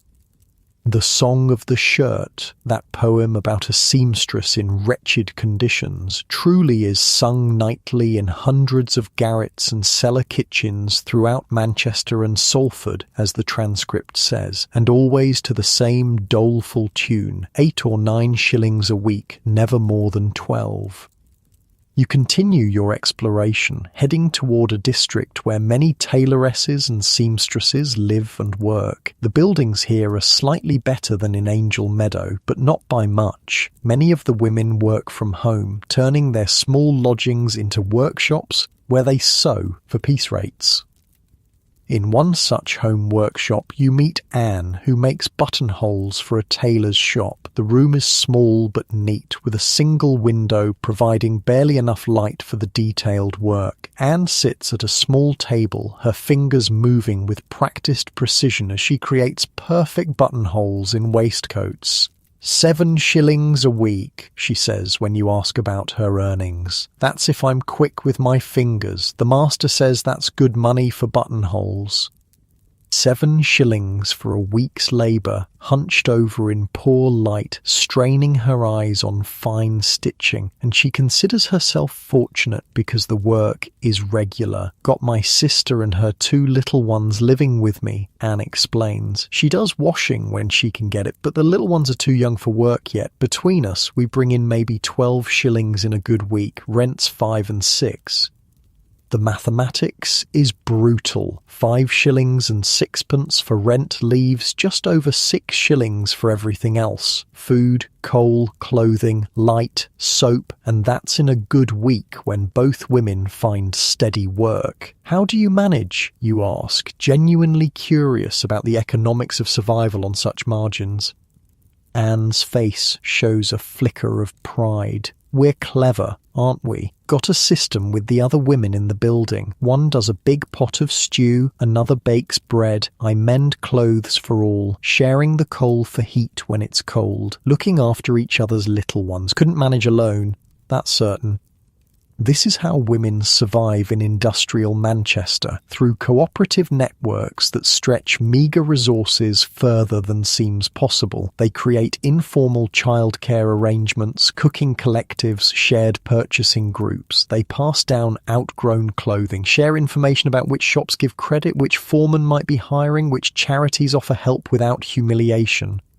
As if reading your thoughts, Anne adds, "Men have their unions now, don't they? We women have always had our own ways of standing together, less official-like, but just as important." She shows you a small book where she tracks the household accounts, every penny accounted for, every expense justified. There's no room for error when the margins are this thin. A single miscalculation could mean going hungry or falling behind on rent. The worst thing is getting sick, she says, her voice dropping slightly. No work means no pay means no food, no rent. Miss 2 weeks' rent, you're out. Simple as that. This precarity shapes every decision, every interaction. It creates a constant background anxiety that never fully subsides. Even in moments of relative security, the spectre of destitution looms just one misfortune away.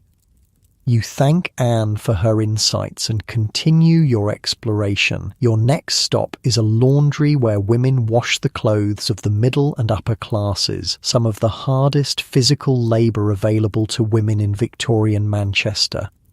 The laundry is a scene from hell, a cavernous room filled with steam and the caustic smell of lye soap. Women stand at huge tubs of scalding water, their arms raw and red to the elbows, their faces streaming with sweat despite the February chill outside. The physical toll is visible in their bodies, shoulders permanently hunched, hands swollen and cracked, variegated veins prominent on their legs from constant standing.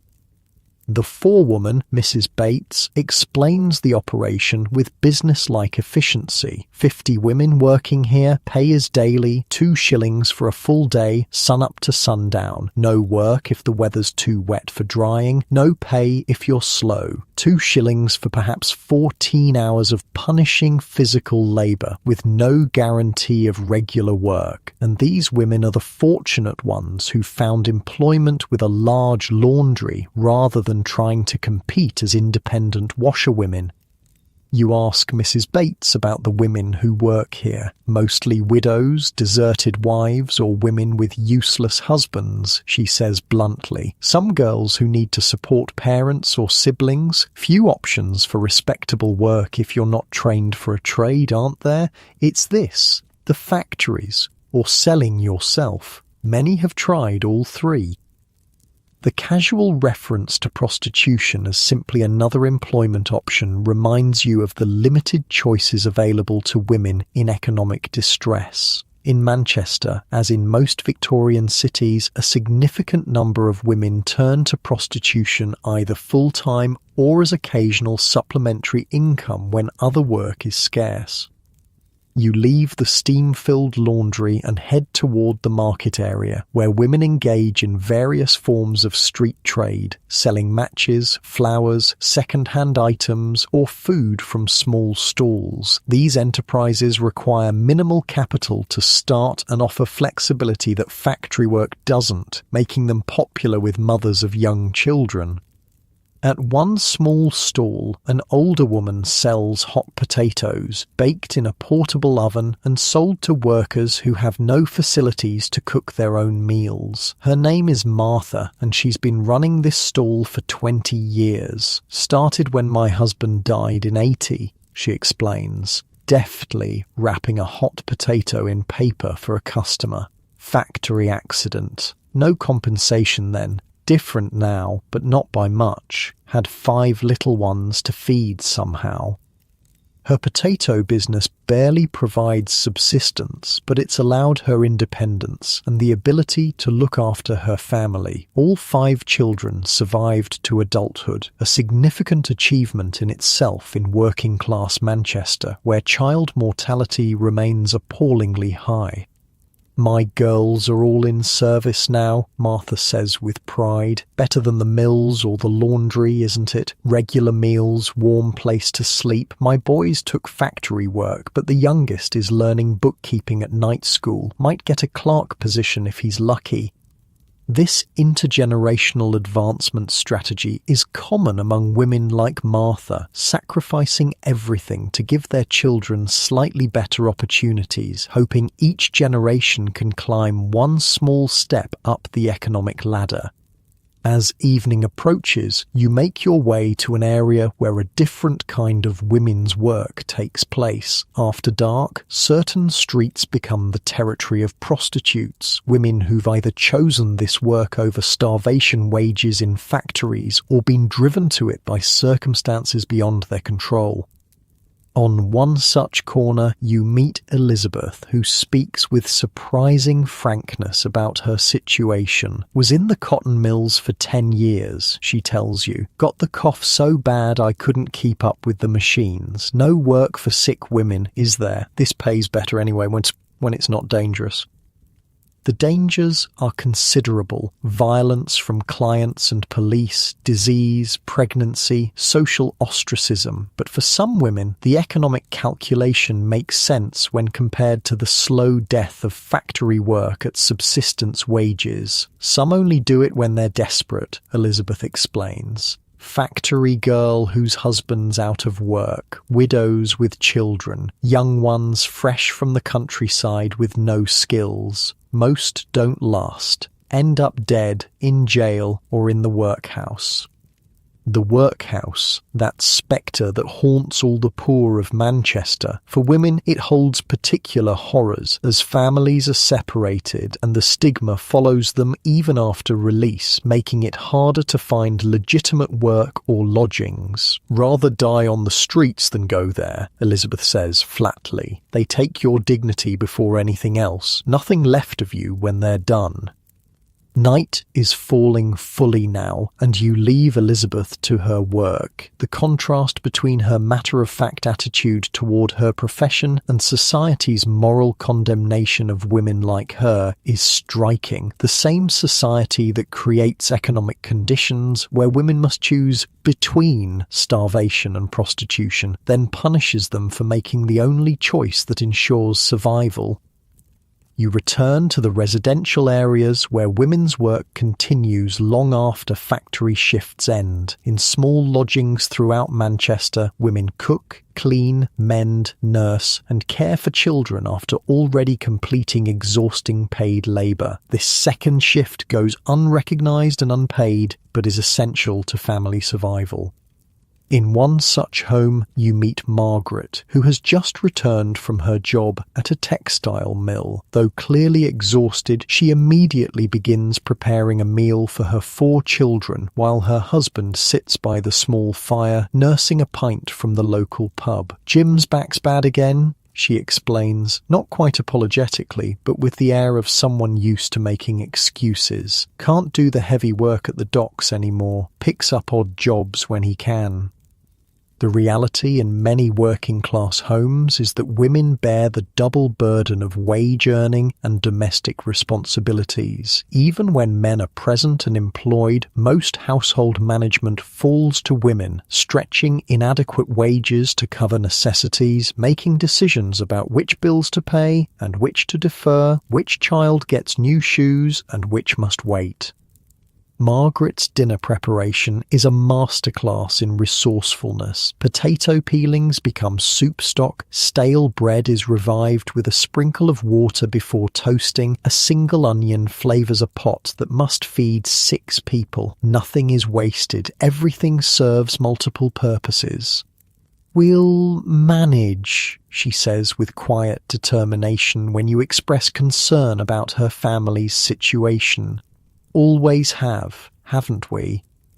This simple statement perhaps best captures the essence of women's experience in industrial Manchester. They manage somehow against odds that seem insurmountable. They create sustenance from scraps, community from shared hardship, meaning from endless labour. As you leave Margaret's home, you reflect on all the women you've met today, the cigar maker, the buttonhole specialist, the laundresses, the street vendor, the prostitute, the mother juggling factory work and family care. Each represents a different strategy for survival within a system designed to extract maximum labour for minimum compensation. Their wages are systematically lower than men's, not because their work is less valuable, but because their economic vulnerability makes them easier to exploit. A skilled tailor's machinist makes 11 to 14 shillings weekly for work that would earn a man at least double. An apron maker earns 6 pence per dozen items that will be sold for many times that amount.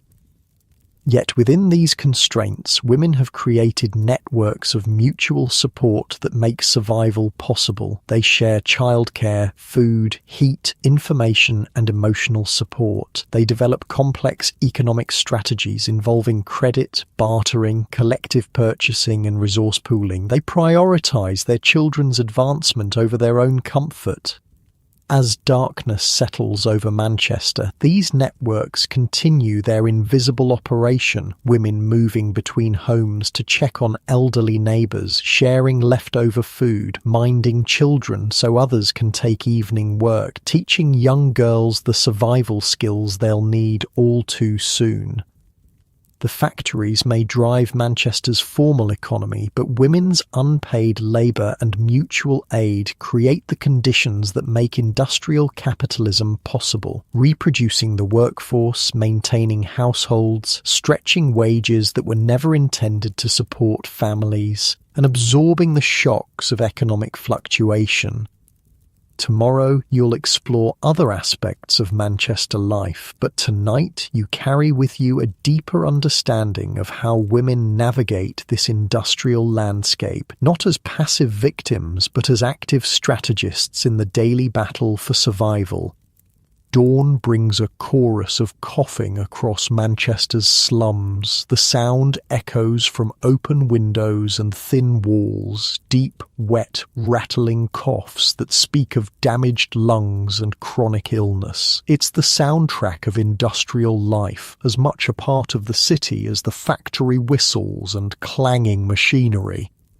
You wake to this symphony of sickness, your own chest tight from just a few days of breathing Manchester's air. It makes you think about your clean bedroom back home, where the air doesn't taste of coal and chemicals. The people here never get that respite. Their lungs are under constant assault from the moment of birth. Today, you're determined to understand the physical toll of Manchester life, the diseases, the medical care, or lack thereof, and how people cope with illness when stopping work means starvation. Your guide for the day is Dr. Harrison, a young physician who works at a charitable dispensary in Ancoats. You meet him as he begins his morning rounds, medical bag in hand, already looking exhausted though the day has barely begun. "Been up all night with a diphtheria case," he explains, stifling a yawn. "Little girl, 5 years old, didn't make it. Third one this month in the same building." Diphtheria is just one of the many infectious diseases that ravage Manchester's poor districts. Typhoid, cholera, tuberculosis, scarlet fever, smallpox all find perfect breeding conditions in the overcrowded, unsanitary lodgings where families are packed together without adequate water or sewage systems. The medical challenges here are overwhelming, Dr. Harrison tells you as you walk together through morning streets already thick with smoke. It's not just treating disease, it's fighting the conditions that cause disease in the first place. Bad water, contaminated food, overcrowding, malnutrition, industrial pollution. The people here don't stand a chance. The dispensary where Dr. Harrison works provides free or low-cost medical care to those who can't afford private physicians, which is virtually everyone in this district. It's funded by charitable donations and staffed partly by medical students gaining experience. The small waiting room is already full when you arrive, though it's not yet 8 in the morning. Men with industrial injuries, women with sick children, elderly people with chronic conditions, all waiting patiently for what might be their only chance at medical attention. A young mother holds a baby who's breathing with concerning rapidity, its tiny chest heaving with effort. An old man sits with his hands trembling uncontrollably, a symptom of years working with industrial mercury. A child of about 8 has a rash covering her face and arms, oozing and angry looking. Typical morning, Dr. Harrison says, nodding to the nurse who manages the queue. We'll see about 40 patients before noon, refer the worst cases to hospital if there are beds, and turn away as many again when we run out of time and supplies. You observe as he examines the baby first, a clear medical priority. His diagnosis is swift and grim. Bronchiolitis, common in these parts. The air, you know. Little lungs can't handle the pollution. He turns to the anxious mother. Keep her upright as much as possible. Steam in the room if you can manage it. Bring her back if the breathing gets worse or she stops feeding. The mother looks relieved to have a diagnosis, but worried about the prognosis. Will she be all right, doctor? Dr. Harrison's face shows a moment of conflict before settling on cautious optimism. Children can be remarkably resilient. Keep her warm and fed, that's the best medicine. No prescription, you notice, no miracle drugs or treatments. In 1900, medical science has few effective remedies for most conditions. Diagnosis is more advanced than treatment. For many illnesses, supportive care and hope are all that's available. As the morning progresses, you witness the catalogue of suffering that defines health in industrial Manchester. Respiratory diseases dominate, from acute bronchitis to chronic cotton lung among textile workers. Industrial accidents are common: crushed fingers, chemical burns, deep lacerations from machinery. Nutritional deficiencies manifest as rickets in children, anemia in women, deteriorating teeth and bones in all ages.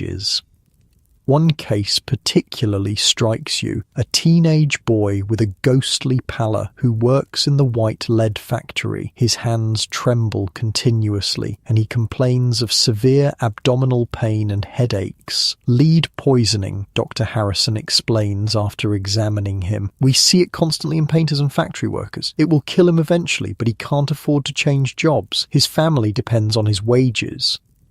The boy, named Thomas, knows his diagnosis well. This isn't his first visit. Got any new tricks for the pain, Doc? He asks with forced cheerfulness. The last powders helped some. Dr. Harrison provides more pain powders, but both physician and patient know they're merely palliative.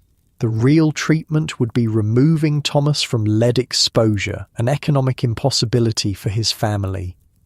After the dispensary, Dr. Harrison takes you to visit a phenomenon unique to industrial cities like Manchester: cellar dwellings. These are literally underground rooms, originally designed for storage, now rented as living spaces to the poorest families.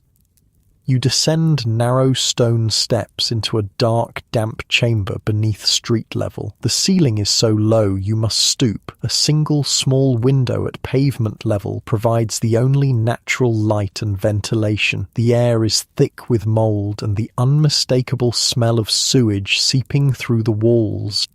Family of 6 lives here, Dr. Harrison says grimly. Pay 2 shillings weekly for the privilege. The children all have chronic chest infections. The baby died of diarrheal disease last summer. The father has tuberculosis, works when he can, which isn't often now. The mother, Sarah, greets Dr. Harrison with weary familiarity. Her face is prematurely aged, her body bent as though carrying an invisible weight. In her arms is a toddler with the swollen belly and thin limbs of malnutrition. "He's not keeping anything down, doctor," she explains, gently bouncing the listless child. "2 days now, just brings it all back up." Dr. Harrison examines the boy with gentle efficiency. "Try rice water," he advises. "Boiled rice, strain off the water, let him sip it slowly. Keep him warm. I'll leave these bismuth powders for the vomiting." Again, you notice how limited the medical interventions are. Dietary advice, basic comfort measures, simple remedies to address symptoms rather than causes. The real prescription would be proper housing, clean water, adequate food, all economically out of reach. After leaving the cellar dwelling, you ask Dr. Harrison about tuberculosis, the consumption that seems so prevalent in Manchester. "It's everywhere," he confirms. "The perfect disease for industrial slums, spreads easily in overcrowded conditions, activated by poor nutrition and physical stress, progresses rapidly in bodies already weakened by industrial labour and pollution. You remember the woman with the cough from yesterday, the one whose neighbour had tuberculosis? Her casual acceptance of probable infection reflects the fatalism many feel about health in these conditions." The tragedy, Dr. Harrison continues, is that consumption is potentially preventable. Good ventilation, proper nutrition, reduced crowding, early isolation of cases. These measures can significantly reduce transmission, but they require resources these people simply don't have. Your next stop is Manchester Royal Infirmary, one of the city's major hospitals, which accepts both paying patients and a limited number of charity cases. The contrast with the dispensary is striking. Here, the wards are relatively clean and organised, the staff more numerous, the treatments more advanced. But as Dr. Parker, one of the senior physicians, explains, hospital care remains inaccessible to most of Manchester's poor. "We have 300 beds for a city of 700,000, he tells you during a tour of the facility. Priority goes to acute cases, surgical emergencies, and those with reasonable prospects of recovery. Chronic conditions, terminal cases, the elderly, they're generally managed at home or in workhouse infirmaries.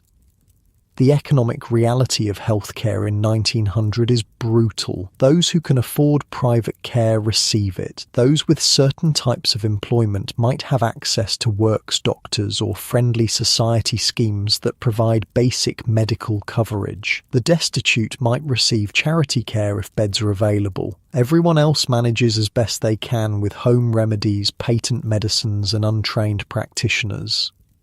Speaking of home remedies, your next visit is to Mrs. Wilson, known locally as a wise woman, someone with knowledge of traditional medicines who serves as a de facto healthcare provider for those who can't access or afford formal medical care. Her small cottage is filled with drying herbs, bottles of tinctures, and jars of salves. The air smells of mint, camphor, and something sharply medicinal you can't identify. Mrs. Wilson herself is older, with keen eyes and hands gnarled by arthritis, but still deft as she mixes powders at a small table. "Most folks come to me first," she explains, "or when the doctors can't help them. I don't charge what I can't be paid. Maybe some eggs, bit of mending, whatever they can manage." Her remedies range from genuinely effective herbal treatments to completely useless concoctions, with many falling somewhere in between. Willow bark tea for pain and fever, a natural source of salicylic acid similar to aspirin. Honey and lemon for coughs, poultices of bread and milk for infections, chamomile for digestive complaints. "The doctors have their place," Mrs. Wilson says without rancour, "but they're not always right, are they? And they can't be everywhere. People need someone who knows them, knows their families, understands their lives." There's truth in what she says. The formal medical system, limited as it is, can't possibly serve all of Manchester's poor. Informal practitioners like Mrs. Wilson fill critical gaps, providing care that combines practical experience, traditional knowledge, and community understanding.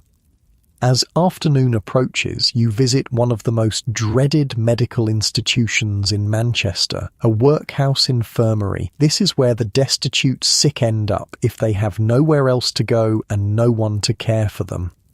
The building itself resembles a prison more than a hospital. Inside, long wards are filled with the aging poor, the chronically ill, those with mental disturbances, and those simply too weak from malnutrition and exhaustion to work anymore. The smell is overpowering. Unwashed bodies, untreated wounds, human waste and disinfectant combined into a miasma that makes your eyes water.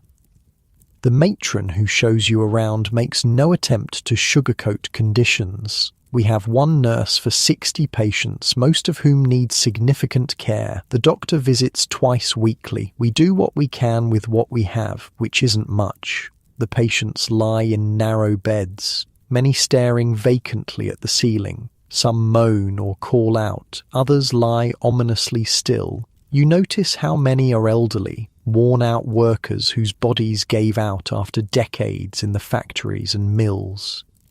This is what awaits most of Manchester's working class, the matron says matter-of-factly. Work until you can't, then end up here if your family can't support you, or if you have no family left.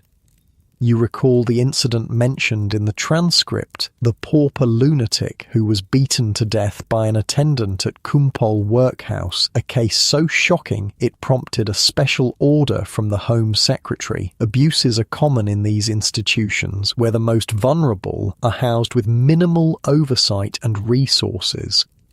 Leaving the workhouse infirmary, you feel a pressing need for fresh air. Though fresh is relative in Manchester, you head toward one of the city's parks, small green spaces that provide minimal respite from the industrial landscape. Along the way, you encounter a street vendor selling patent medicines from a small cart. These commercially produced remedies, often containing alcohol, opiates, or other addictive substances, are the self-medication option for many who can't access proper medical care. Cural tonic, the vendor calls out. Restores vitality, cleanses the blood, cures consumption, nervous debility, female complaints, only £1 a bottle. People stop to purchase these dubious remedies, desperate for something, anything that might alleviate their suffering. Some patent medicines contain ingredients with genuine pharmacological effects, often dangerous ones. Others are completely useless but exploit the placebo effect, all profit from desperation. In the small park, you notice children playing despite the cold February air. Their games are energetic, but many show visible signs of poor health. The bowlegs of rickets, the pale complexions of anemia, the too thin frames of chronic malnutrition. They cough frequently, a reminder that even in this relatively open space, Manchester's polluted air follows them. A woman watching the children tells you she brings her son here daily for his chest. She believes the marginally cleaner air helps his chronic bronchitis. It's a small, probably ineffective intervention, but it represents the limited health measures available to mothers who can't afford to move their families to healthier environments. As evening falls, you return to Ancoats to witness one more aspect of healthcare in Manchester, home nursing. In a small 2-room lodging, a woman named Grace is caring for her husband who has miner's phthisis, silicosis from years working in coal mines before coming to Manchester. James lies in bed, his breathing laboured and wheezing. Every breath is a struggle, his chest heaving with the effort. He can no longer work, so Grace supports the family by taking in washing and sewing, work she does in the same small room where her husband slowly dies. "The doctor says he needs mountain air," she says with bitter irony. Suggested we move to Switzerland, might as well have suggested the moon. James receives a small pension from a friendly society he contributed to while working, 5 shillings weekly, barely enough for rent. They survive on Grace's earnings and their children's wages. Their daughter works at a textile mill, their son as a delivery boy. Both contribute their entire pay to the family economy. This arrangement is typical for families facing chronic illness. When a breadwinner becomes unable to work, everyone else works harder. Children enter employment earlier than planned. Women take on multiple jobs. Extended family may help if they can. The social safety net consists entirely of mutual aid, charity, and exploitation of every possible labor source within the family. Grace shows you her daily nursing routine, turning James to prevent bed sores, preparing special broths when he can eat, administering the laudanum drops that provide his only relief from pain and air hunger. She does all this while still completing her paid work, maintaining their home and supporting her children. "You just manage, don't you?" she says when you express admiration for her resilience. "No choice in it. Don't eat, don't pay rent, end up in the workhouse. Simple as that." As night falls across Manchester, countless similar scenes play out in lodgings throughout the city. The ill are cared for by family members who themselves are often sick or exhausted. Home remedies are administered alongside whatever medical advice could be obtained. The dying are comforted as best as possible in circumstances that offer little dignity or relief. Dr. Harrison finds you outside Grace's building, having completed his evening rounds, another 12-hour day of fighting unwinnable battles against the health consequences of industrial poverty. "The real disease is the system itself," he says, looking up at the darkening sky, where factory smoke merges with the evening fog. "We treat symptoms while the cause remains untouched. All the medicine in the world can't cure what Manchester does to these people." His words stay with you as you make your way through streets now quiet except for the occasional cough echoing from open windows. The physical suffering you've witnessed today represents just one dimension of the cost of industrial capitalism. Bodies broken as surely as if by deliberate design, lives shortened by decades compared to the middle and upper classes. Yet even in this landscape of illness and premature death, you've also seen remarkable resilience, people caring for each other despite their own suffering, community networks that support the sick when formal systems fail them, small acts of mercy and kindness in circumstances that should extinguish both. Tomorrow will bring new insights into other aspects of Manchester life, but tonight you carry with you a deeper understanding of the physical toll of industrialisation, how it literally gets under the skin and into the lungs of those who power it, how it reshapes bodies as surely as it reshapes landscapes, how it creates patterns of disease as distinctive as the products its factories produce. And perhaps most importantly, how people continue to fight for health and dignity even when the odds are overwhelmingly stacked against them. Morning in Manchester begins differently depending on where you wake up. In the working class districts, it arrives with factory whistles, coughing fits, and the tramping of thousands of feet heading toward another day of labour. In the wealthy districts, it comes with the gentle knock of servants, hot breakfast served on fine china, and the rustle of newspaper pages reporting on business and empire.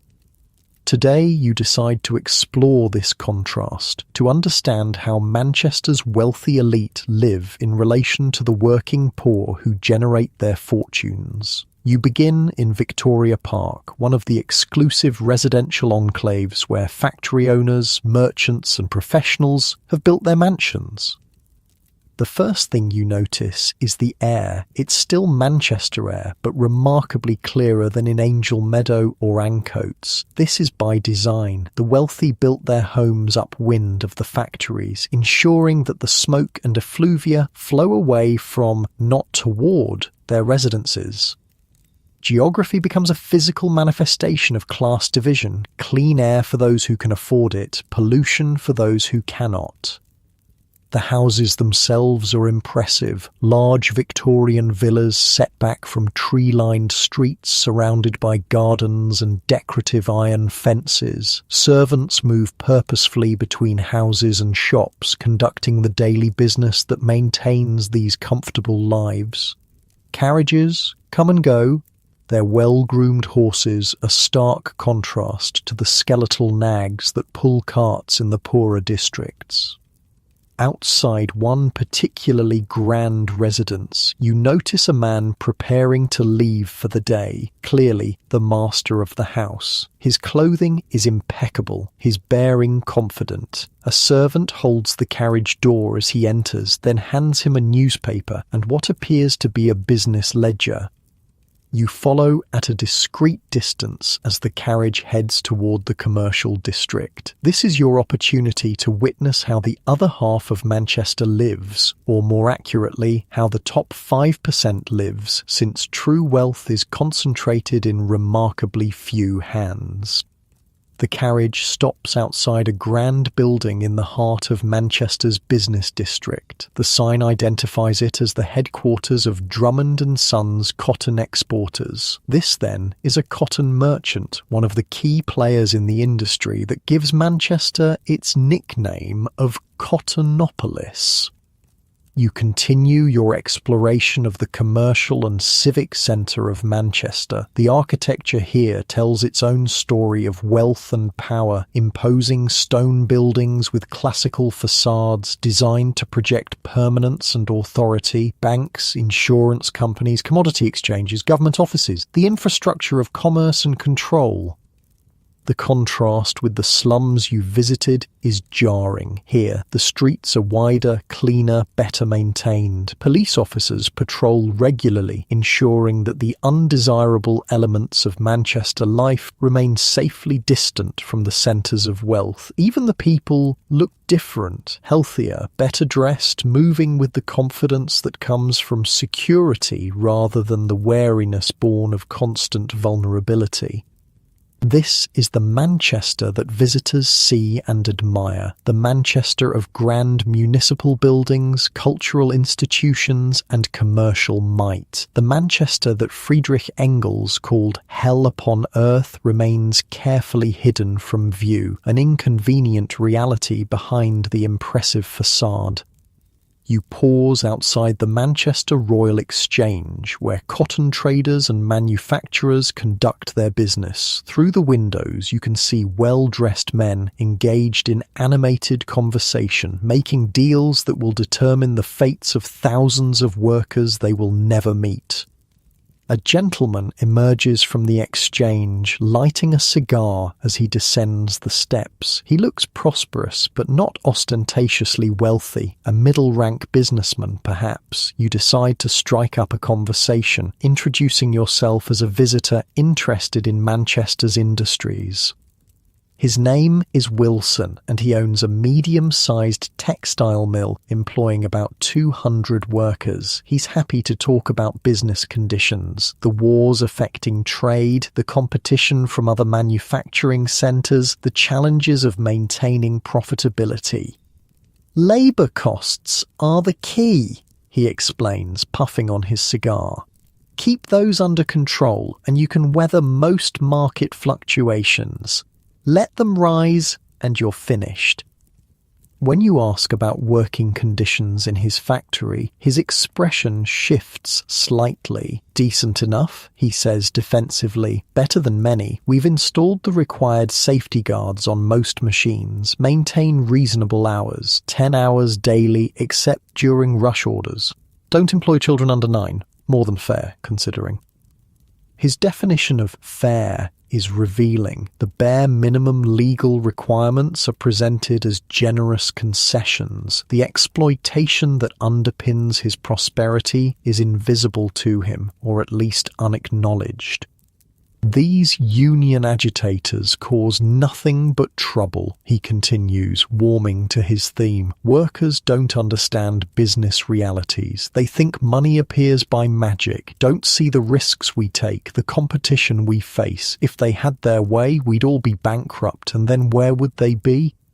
This perspective, that workers should be grateful for any employment regardless of conditions or compensation, is common among Manchester's business class. The systemic exploitation is reframed as economic necessity or even benevolence. Wilson invites you to visit his club for lunch, one of the exclusive gentlemen's establishments where Manchester's business elite socialise, network, and make the connections that maintain their position. Inside, the atmosphere is one of quiet luxury, polished wood, leather chairs, attentive servants, and the murmur of cultured voices discussing politics, business, and empire. The lunch itself would feed a working family for days, multiple courses served on fine china, accompanied by wine and followed by port and cigars. The conversation ranges widely, but never touches on the conditions of the workers who make this lifestyle possible. They are as invisible here as the servants who silently refill glasses and remove plates. After lunch, Wilson introduces you to several associates, a factory owner, a banker, a shipping magnate. Their conversation provides insights into how the elite view Manchester's social problems. Charity is essential, of course, says the banker, Hammond. We all contribute generously to various causes, but one must be careful not to encourage dependence. Too much assistance undermines the work ethic. The Wesleyan Mission does excellent work, adds Wilson. Practical help for those willing to help themselves. That's the key, distinguishing between the deserving and undeserving poor. This distinction is central to Victorian charity. The deserving poor are those whose poverty results from misfortune despite their moral virtue and work ethic. The undeserving are those deemed responsible for their own poverty through moral failings like drinking, gambling, or simple laziness. This framework allows the wealthy to provide limited assistance while maintaining the fundamental inequalities of the system. The workers' own habits are their worst enemy, says Jackson, the factory owner. Drinking, gambling, improvidence. Give them higher wages and they just waste it. Better to keep them on tight margins. Encourages discipline. You think of the people you've met in Angel Meadow and Ancoats, their desperate calculations to stretch inadequate wages, their mutual support networks, their exhausting labour. How different from this comfortable assessment of their character flaws as the cause of their poverty. As the afternoon progresses, you excuse yourself from the club and head toward another part of prosperous Manchester, the philanthropic institutions established by wealthy donors to address social problems. The Manchester Free Library is one such institution, a grand building providing access to books and newspapers for those who could never afford to purchase them. Inside, working men in their best clothes, still threadbare by middle-class standards, read quietly, taking advantage of one of the few free resources available to them. The library's benefactor, a wealthy industrialist named Sir Joseph Whitworth, has his portrait prominently displayed in the entrance hall. Like many of Manchester's elite, he has chosen to direct some of his fortune toward charitable endeavours, creating institutions that might alleviate some symptoms of poverty while leaving its structural causes untouched. Next, you visit one of Manchester's charitable hospitals where the wealthy serve on boards of governors and make donations that fund care for the poor, though never enough to meet the overwhelming need. The lady patronesses are making their rounds, wealthy women who volunteer their time supervising wards and distributing small comforts to patients. One such patroness, Lady Drummond, wife of the cotton merchant whose office you saw earlier, explains her involvement. One must do one's Christian duty, mustn't one? These poor creatures need our guidance as much as our charity. We try to instill proper habits and moral values alongside physical healing. This combination of material assistance and moral instruction characterizes much Victorian philanthropy. Help comes with expectations of gratitude, deference, and conformity to middle-class behavioral standards. The power relationship remains firmly intact. As evening approaches, you attend a meeting of the Manchester Statistical Society, an organisation of businessmen, academics and reformers who gather data on social conditions and debate potential improvements. Tonight's topic is housing conditions in the poorest districts. The presenter, Professor Ackroyd, displays charts showing the correlation between overcrowding and disease rates. His language is technical, academic. The human suffering represented by his statistics is abstracted into data points and trend lines. Still, the information is compelling and appears to genuinely disturb some audience members who may never have visited the areas under discussion. During the subsequent debate, you observe the range of elite opinions about Manchester's social problems. Some argue for purely private, charitable solutions. Others advocate limited government intervention through building regulations or public health measures. A few more radical voices suggest that the entire economic system might require restructuring. One such voice belongs to a young factory owner named Robert Phillips. "Gentlemen," he says, rising to address the room, "we cannot continue as we are. The conditions in Angel Meadow and similar districts are not merely unfortunate, they are immoral, and increasingly, they are dangerous to all of us." Murmurs of disagreement ripple through the audience, but Phillips continues, "We pride ourselves on Manchester's prosperity, while thousands live in conditions we wouldn't tolerate for our horses. This level of inequality is not sustainable. If we do not address it voluntarily through meaningful reforms, it will eventually be addressed for us through social unrest or worse." This perspective, that extreme inequality might threaten the stability of the entire system, represents a growing awareness among some of the more thoughtful members of Manchester's elite. Self-interest, if not moral concern, might eventually compel changes to the industrial order.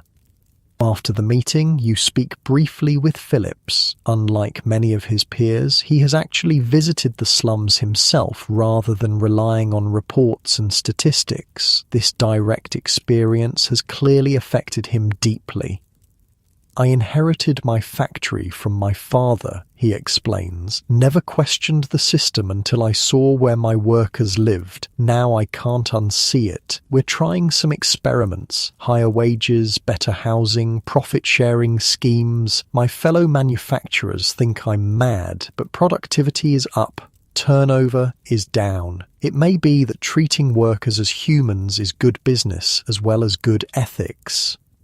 Phillips represents a minority viewpoint, but perhaps a harbinger of changes to come. As Manchester enters the 20th century, the extremes of Victorian capitalism are increasingly questioned from both outside and, occasionally, within the elite. As night falls, you make your way back toward the working-class districts. The transition is both gradual and stark. Streets become narrower and dirtier, buildings more decrepit, faces more worn. Police presence diminishes, the infrastructure of comfort and control recedes. This spatial segregation is no accident. Manchester is designed to keep its different social classes separate, allowing the wealthy to remain largely insulated from the consequences of the system that benefits them. They can visit the slums as charitable patrons or social investigators, but they return each night to districts where such conditions are literally unimaginable. You pass a group of well-dressed young men emerging from a cab, slumming adventurers from the wealthy districts out for an evening's entertainment in the notorious pubs of Angel Meadow. For them, the poverty and desperation are exotic attractions to be briefly sampled before returning to safety and comfort. Near the boundary between commercial and working-class Manchester, you notice a substantial building with light still showing in the upper windows despite the late hour. A sign identifies it as the offices of the Manchester Guardian newspaper. Inside, journalists and editors are preparing tomorrow's edition. Among them is a man clearly working on a special investigation, his desk covered with notes and his face showing the strain of someone grappling with difficult truths.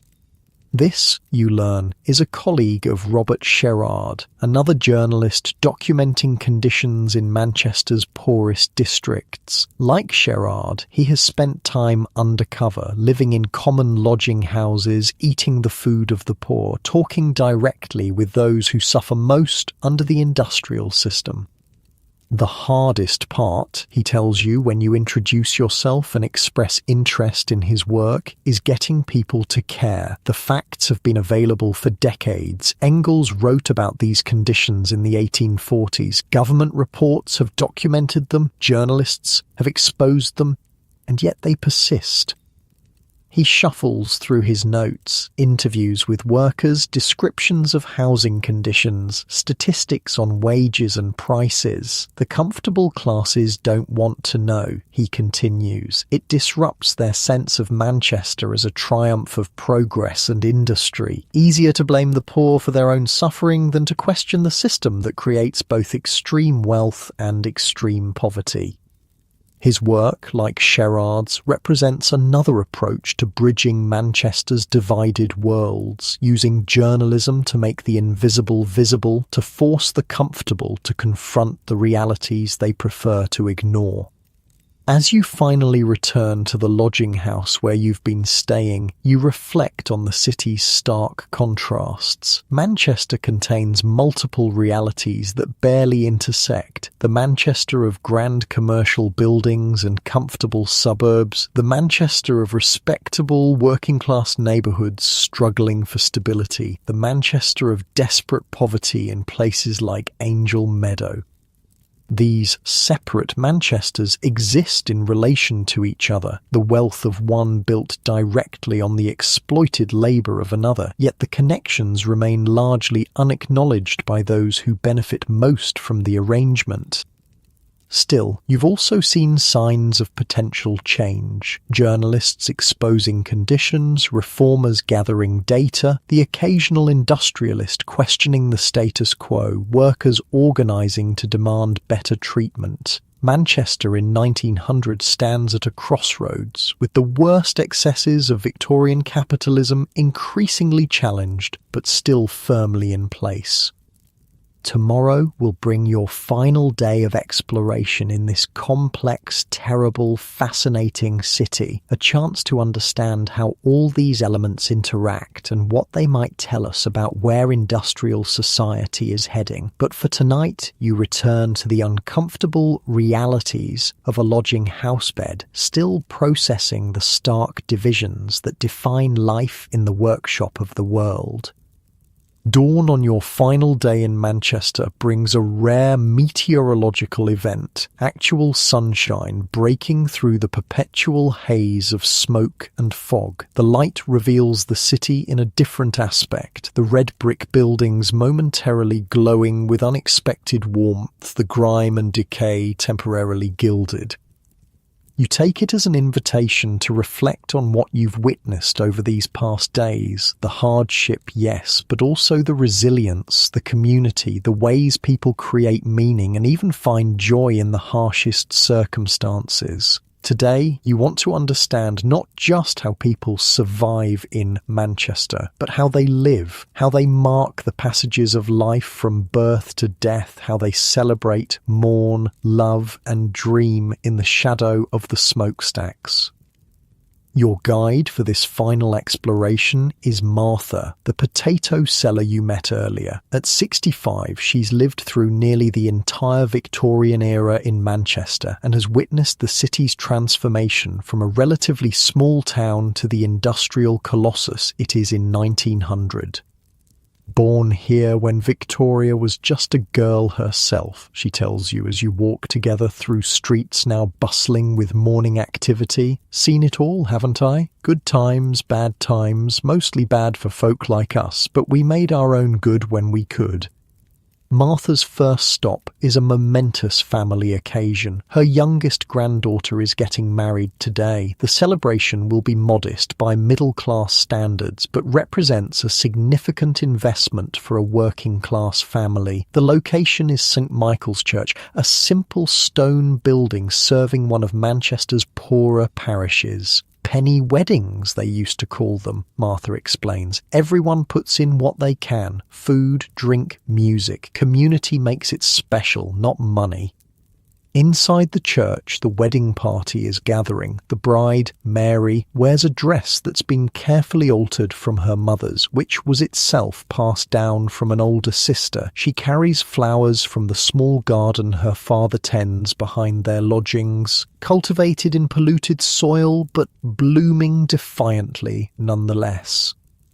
The groom, William, works in one of the textile mills. He saved for 3 years to afford this day and the small room they'll rent afterward. His face shows the strain of industrial labour. He's only 22 but could pass for 30, yet today it's transformed by nervous joy. Family members arrive in their best clothes, outfits carefully preserved for special occasions, mended and altered over years of use. Many show signs of the physical toll exacted by industrial work. Men with missing fingers from machinery accidents, women with the curved spines of those who've spent decades bent over sewing machines, children already developing the hollow chests of incipient respiratory disease.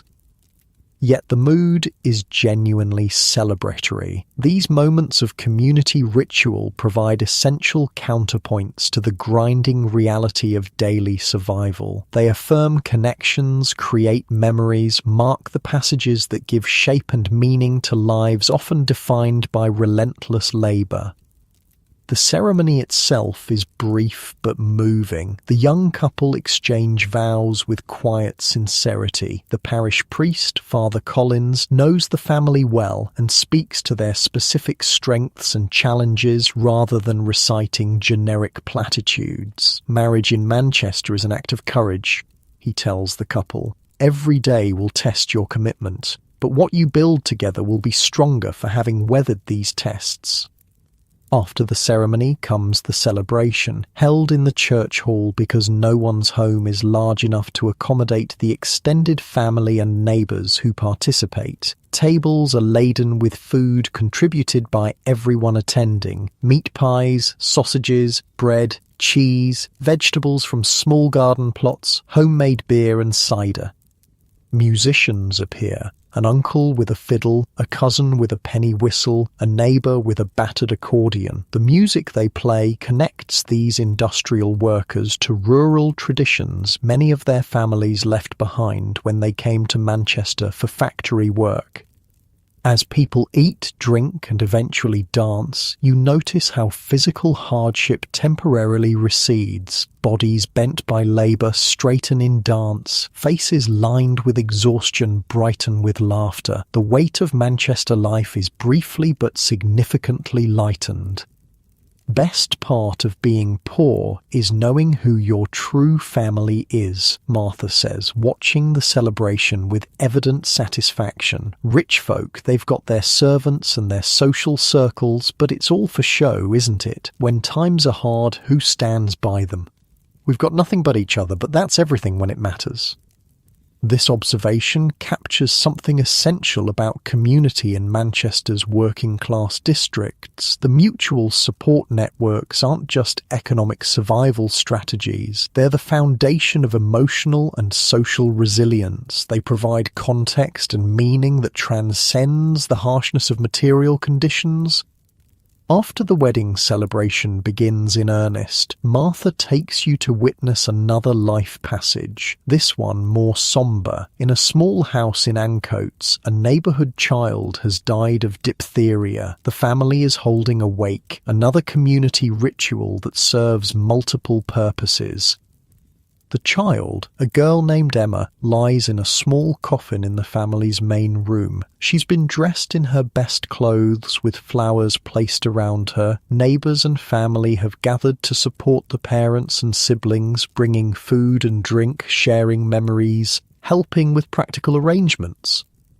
The mother, Sarah, greets visitors with the stunned composure of someone moving through overwhelming grief. This isn't her first child lost to disease. 2 others died in infancy, but each loss carries its unique anguish. Emma loved singing, she tells visitors. Had the voice of an angel, used to make up songs about everything. The birds, the rain, her little brother, even the factory whistle. The father, John, stands more quietly at the edge of the room. His face shows the particular devastation of a working-class father, the man who labours endlessly to provide, yet couldn't protect his child from the environment that simultaneously employs and kills him and his family. Child mortality remains appallingly high in Manchester's poorest districts. Infectious diseases spread rapidly through overcrowded housing. Industrial pollution weakens young lungs. Malnutrition compromises immune systems. Yet each death is experienced not as a statistic, but as a searing personal loss.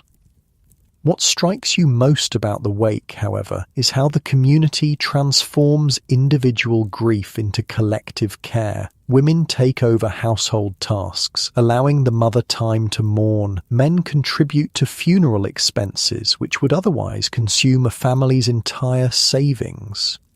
Children include the deceased's siblings in games and activities, providing distraction from the immediate loss. "We bury too many," Martha says quietly as you leave, "but never alone. That's something, at least." From the wake, you move to another aspect of Manchester life, leisure. Despite working weeks of 60 hours or more, people still create time and space for recreation, entertainment, and pleasure. Martha takes you to a local pub where a Sunday singing competition is underway. The pub is crowded but not rowdy. Working men and women have gathered to perform and listen to songs ranging from traditional ballads to music hall numbers to operatic arias. The quality varies widely, but the audience is both enthusiastic and critically discerning.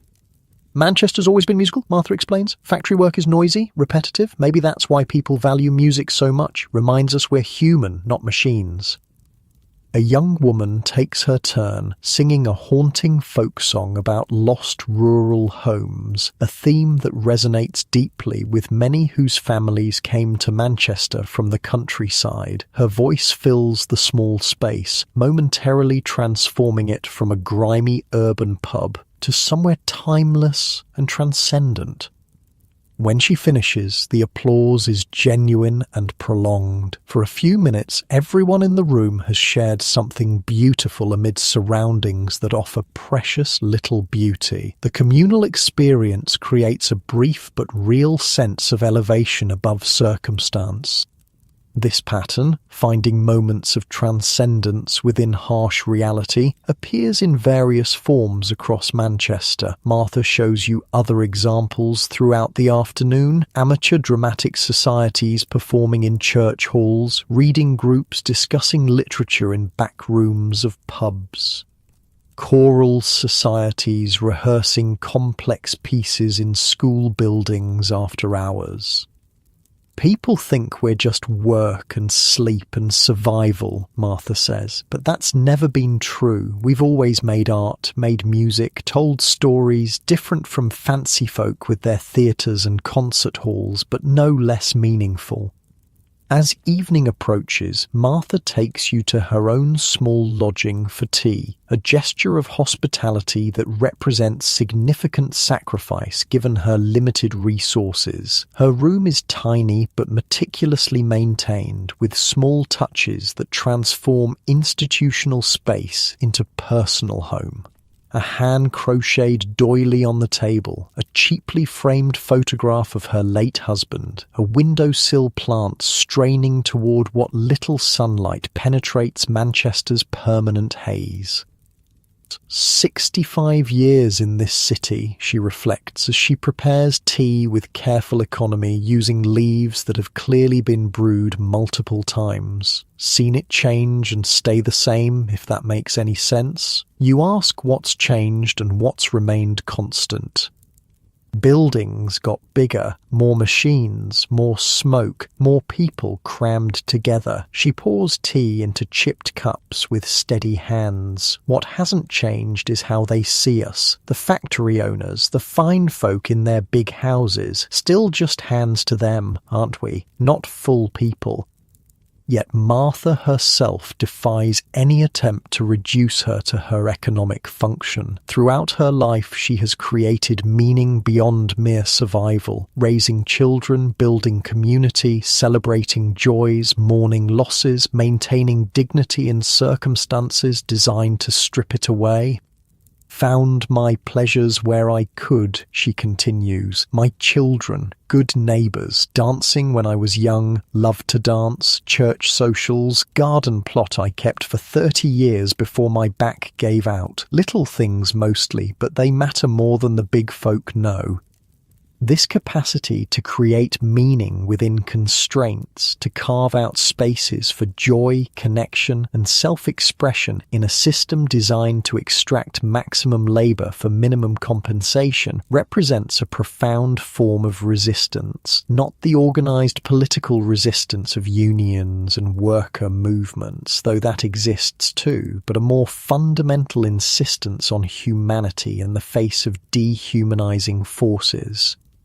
After tea, Martha walks with you through streets now settling into evening quiet. Workers have returned from factories, shops have closed, and families gather in their small lodgings for whatever evening rituals their circumstances permit. Through windows, you glimpse these domestic moments, a father reading to children from a book borrowed from the free library, a mother teaching a daughter to sew, a family singing together around a small piano in one of the more prosperous working-class homes, neighbours gathered for cards or dominoes in another.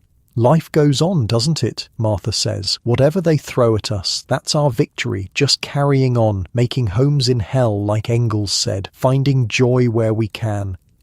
As darkness falls fully, you thank Martha for sharing her Manchester with you. Her perspective, 6 decades of direct experience in the city's working-class districts, provides context for everything else you've witnessed. She's not just survived Manchester, she's lived within it, creating meaning and community against formidable odds.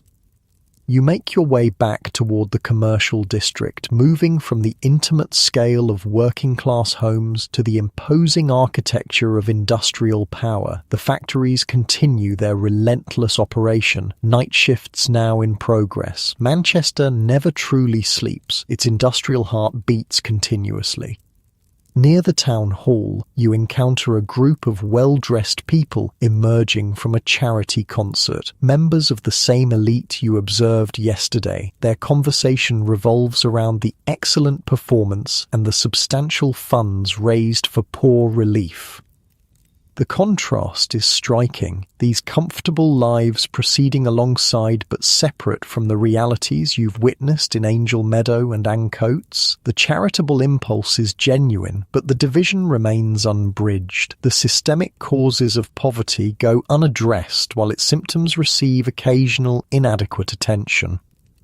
Yet even here, there are signs of change. Among the concert-goers is Robert Phillips, the factory owner you met at the Statistical Society, who has actually visited the slums and been changed by the experience. He speaks quietly but intently to several companions, clearly trying to convey something of what he's witnessed. "You must come and see for yourselves," you overhear him saying. "Statistics and reports don't capture the reality. Only direct observation can do that." This insistence on direct engagement, on seeing the human impact of economic arrangements rather than abstracting it into data, represents a small but significant shift. Change begins with recognition, with the refusal to look away from uncomfortable truths.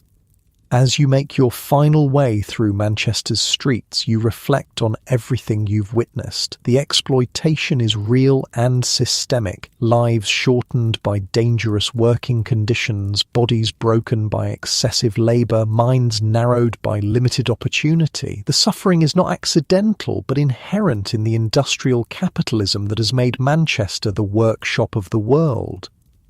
Yet the humanity persists and even flourishes in unexpected ways. People create beauty in ugly surroundings. They build communities in a system designed to isolate and divide. They find meaning beyond the economic functions assigned to them. They celebrate, mourn, love, and dream, even while struggling for basic survival.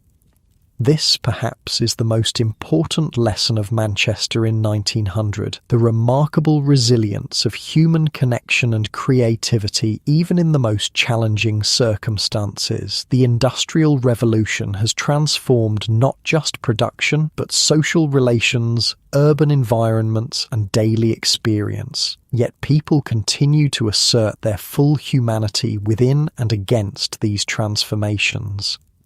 As you prepare to leave this complex, terrible, fascinating city, you carry with you a deeper understanding of both industrial capitalism's devastating human costs and the countless ways people resist being reduced to mere components of the economic machine. You've seen the worst of what humans can create and the best of how they can respond to adversity. Manchester in 1900 stands at a historical crossroads. The extremes of Victorian industrial exploitation are increasingly questioned. Worker organisations are gaining strength. Social reformers are gathering evidence and proposing alternatives. Journalists are exposing conditions long hidden from public view. Even some members of the elite are beginning to recognise that change is necessary. The 20th century will bring new challenges and opportunities. Wars, economic depressions, technological changes, political movements. The particular form of industrial capitalism that shaped Manchester will evolve, though its fundamental logic will persist. Workers will continue to organise, resist, and create meaning beyond their economic roles. Night falls fully over the city, the countless factory chimneys silhouetted against the dark sky. The smoke merges with clouds, obscuring stars that would otherwise witness this moment in humanity's industrial experiment. Manchester sleeps, or rather, some of Manchester sleeps while the rest continues working, the great machine never fully stopping. You find your way back to your lodging, the images of all you've witnessed playing through your mind as you settle into bed, so different from the hard floors and shared spaces of the four-penny doss houses, yet connected to them through your newfound understanding of how industrial society functions.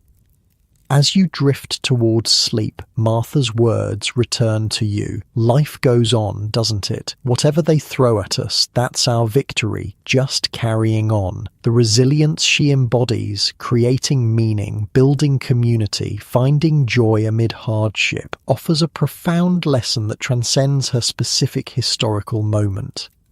In your comfortable bed, warm and safe, you appreciate anew the fundamental human capacity to create connection and meaning even in the most challenging circumstances. As sleep approaches, you carry with you not just knowledge of industrial